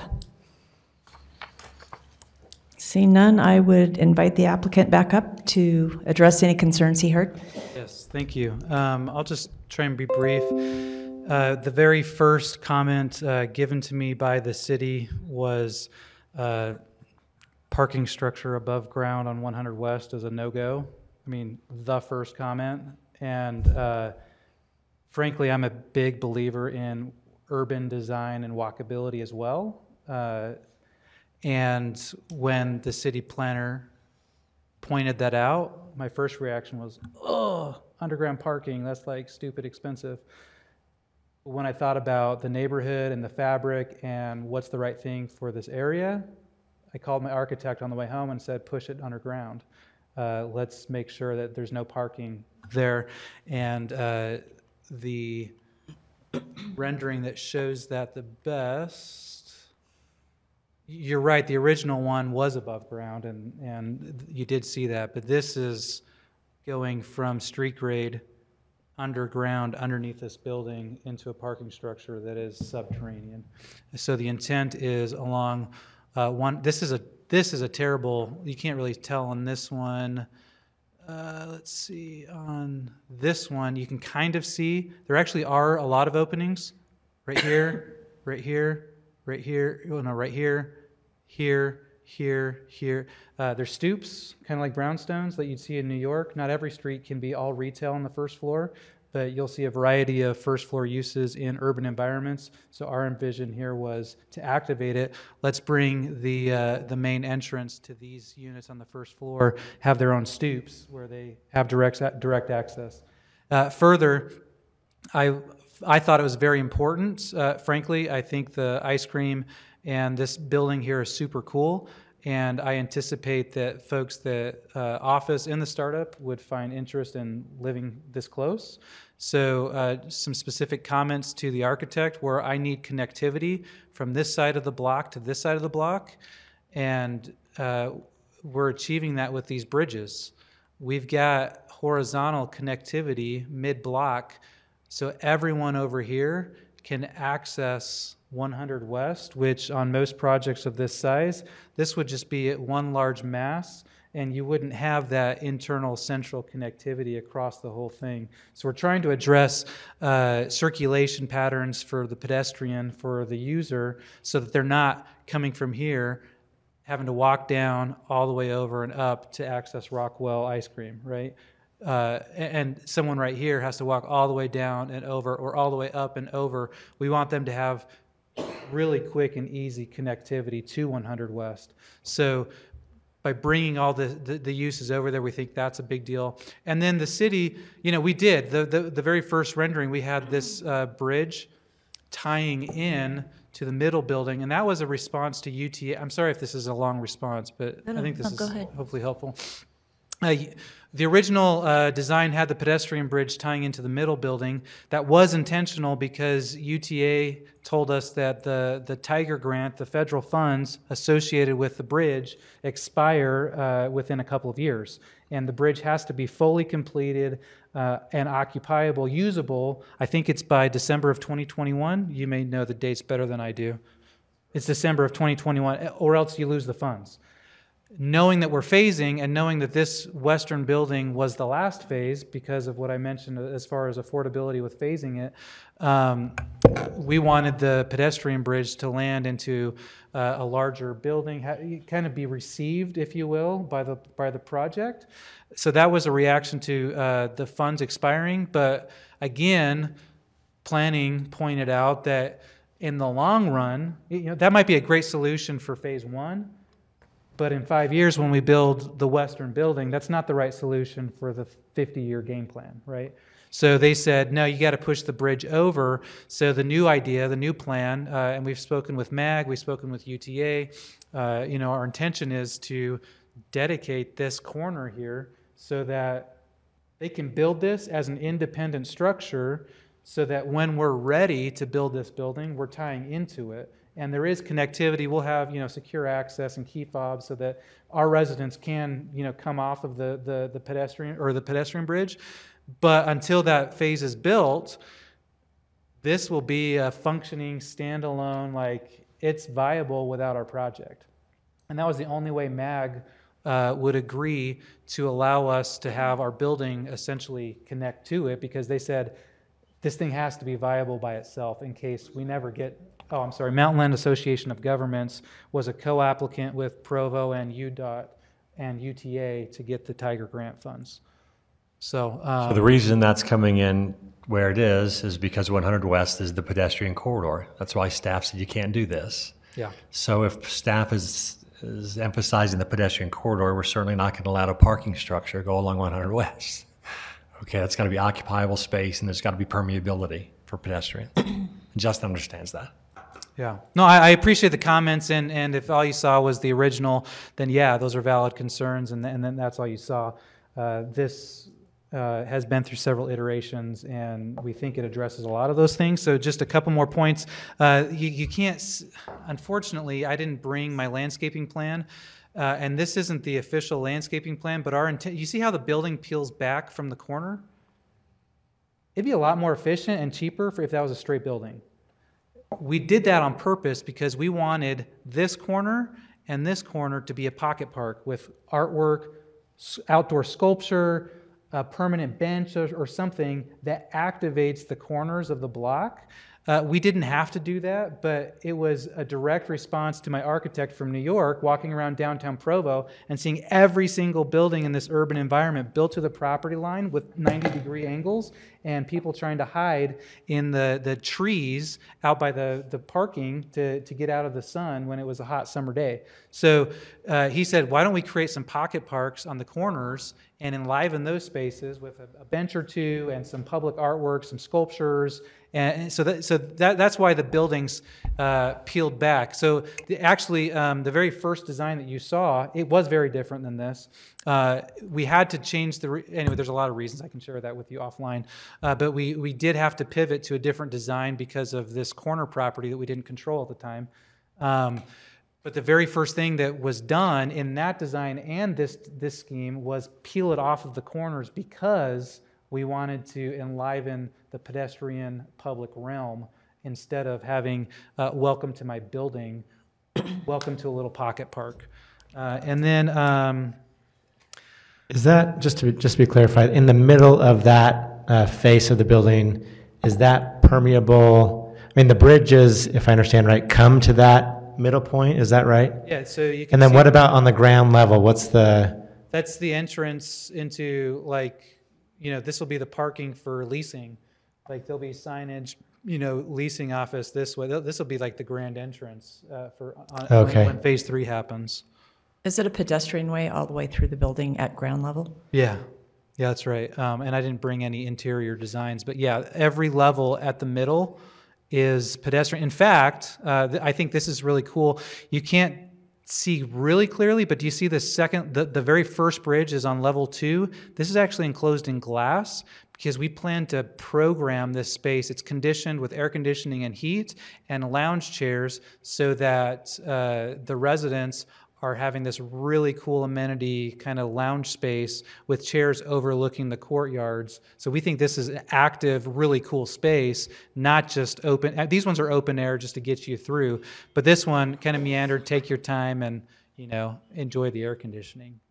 Pick up the view of our little... So on the ground floor, you'd be able to walk through the leasing office. Yeah, you'd walk through the lobby. So this is 100 West right here. Yeah. You'd walk through that main entrance, all the way through.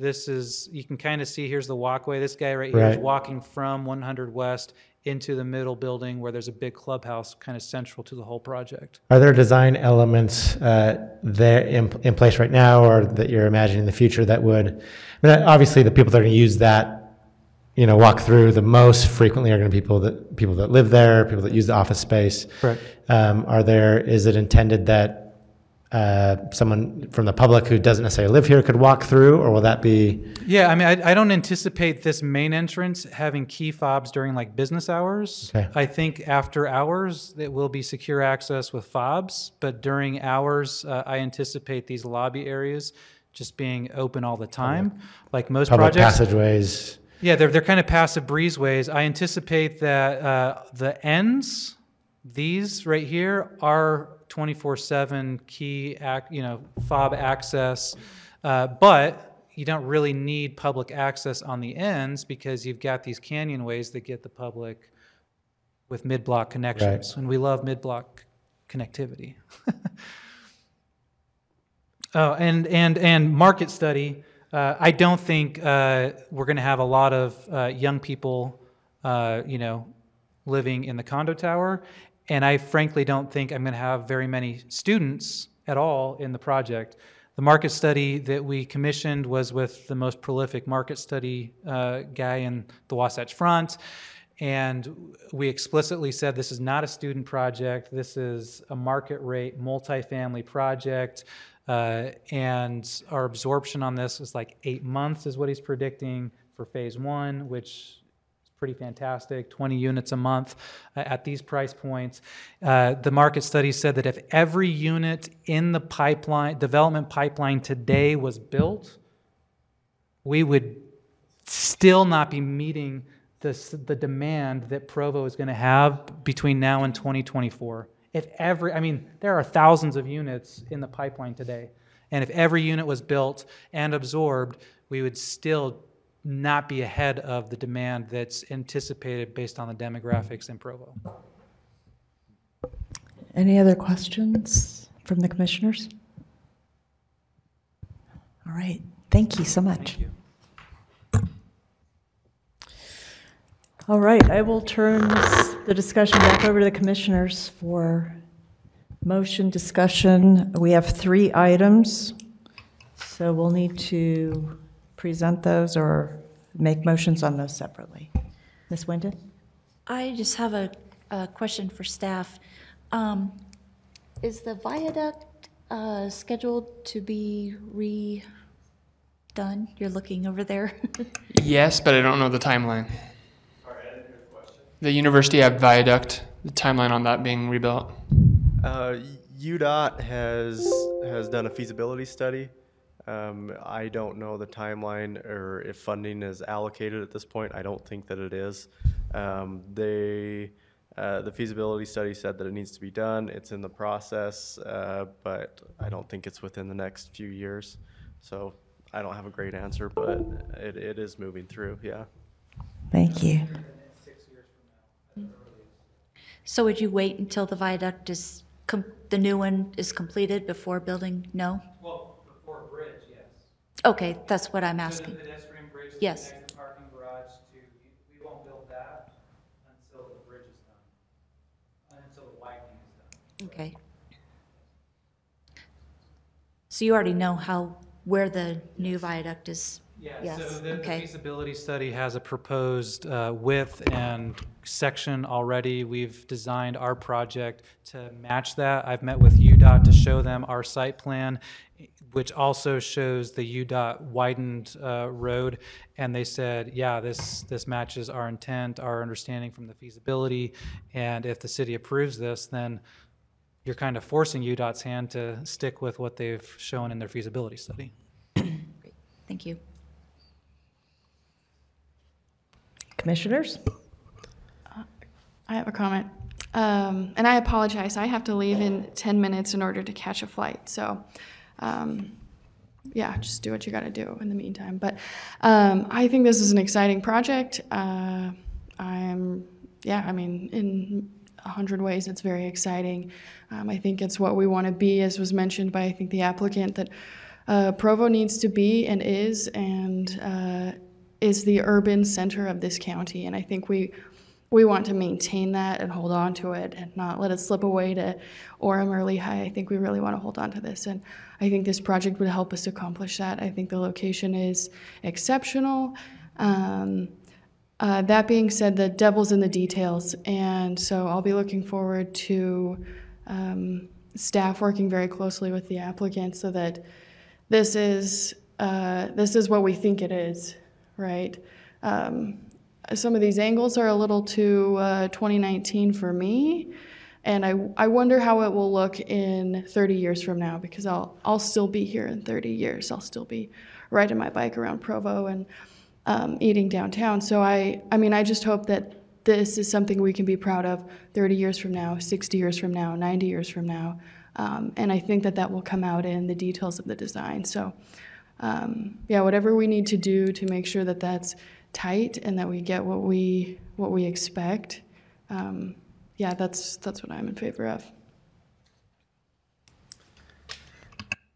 I'm prepared to make a motion, Mr. Rowan?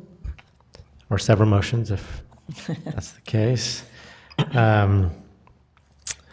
I recommend that we forward a positive recommendation of Justin Earle's request for an ordinance text amendment for the adoption of the mill race at Provo Station Pro Zone, located on approximately 4 acres from 500 south to 600 south and from 100 west to University Ave. And I'll stop there. Thank you. I'll second. Seconded by Ms. Winden. All those in favor of forwarding a positive recommendation for item 3 to Municipal Council? Aye. Any opposed? Right, so we will forward a positive recommendation on item 3, and that was unanimous. I'd like to make a motion on item number 4, that we forward a positive recommendation of Justin Earle's request for a zone change from ITOD to mill race at Provo Station Pro Zone, located on approximately 4 acres from 500 south to 600 south and from 100 west University Ave in the downtown neighborhood. Thank you. Do we have a second? Seconded by Mr. Knutson. All those in favor of forwarding a positive recommendation to Municipal Council for item 4? Aye. Aye. Any opposed? Right, so we'll forward a positive recommendation on item 4, and that was also unanimous. And then I'll finish it off with item number 5. I move that we forward a positive recommendation of Justin Earle's request. Chairman, sorry. This one it's a concept plan, so you guys would just approve or deny. Oh, sorry, I just saw the starred. It is Yeah, it was asterisk. mislabeled. Okay, Sorry. okay. I move that we approve Justin Earle's request for a pro zone approval for a mixed-use development on approximately 4 acres, located from 500 south to 600 south and from 100 west University Ave in the downtown neighborhood. Thank you. Do we have a second for your motion? I'll second it. Seconded by Ms. Ellsworth. All those in favor of approval of item 5? Aye. Aye. Aye. Any opposed? All right, it is unanimously approved. Thank you.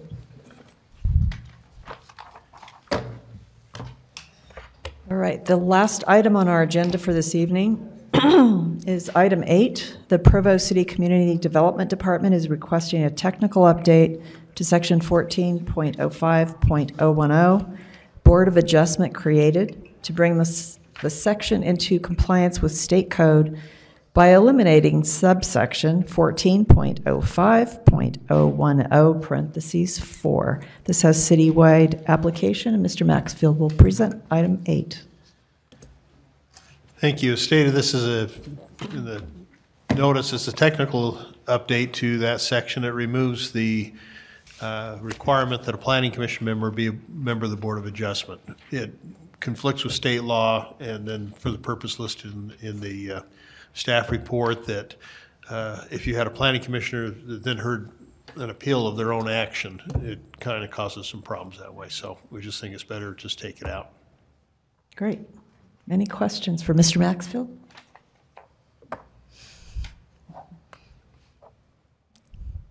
I don't see any public here for comment. So we will not have any public comment on this item this evening. Planning commissioners, do we have further discussion or a motion? And we will be making a recommendation to municipal council on item 8. I'll make a motion Ms. Wendon? that we forward with a positive recommend approval. The Provo City Community Development Department is requesting a technical update to section 14.05.010 Board of Adjustment created to bring the section into compliance with state code by eliminating subsection 14.05.010 parentheses 4. Thank you, Ms. Wendon. Do we have a second for Ms. Wendon's motion? Seconded by Mr. Knudsen. All those in favor of forwarding a positive recommendation to municipal council on item 8? Aye. Aye. Any opposed? All right, that is unanimous as well. Madam Chair, I motion that we adjourn. Do we have a second? Second. So be it. We are adjourned. Go catch that plane.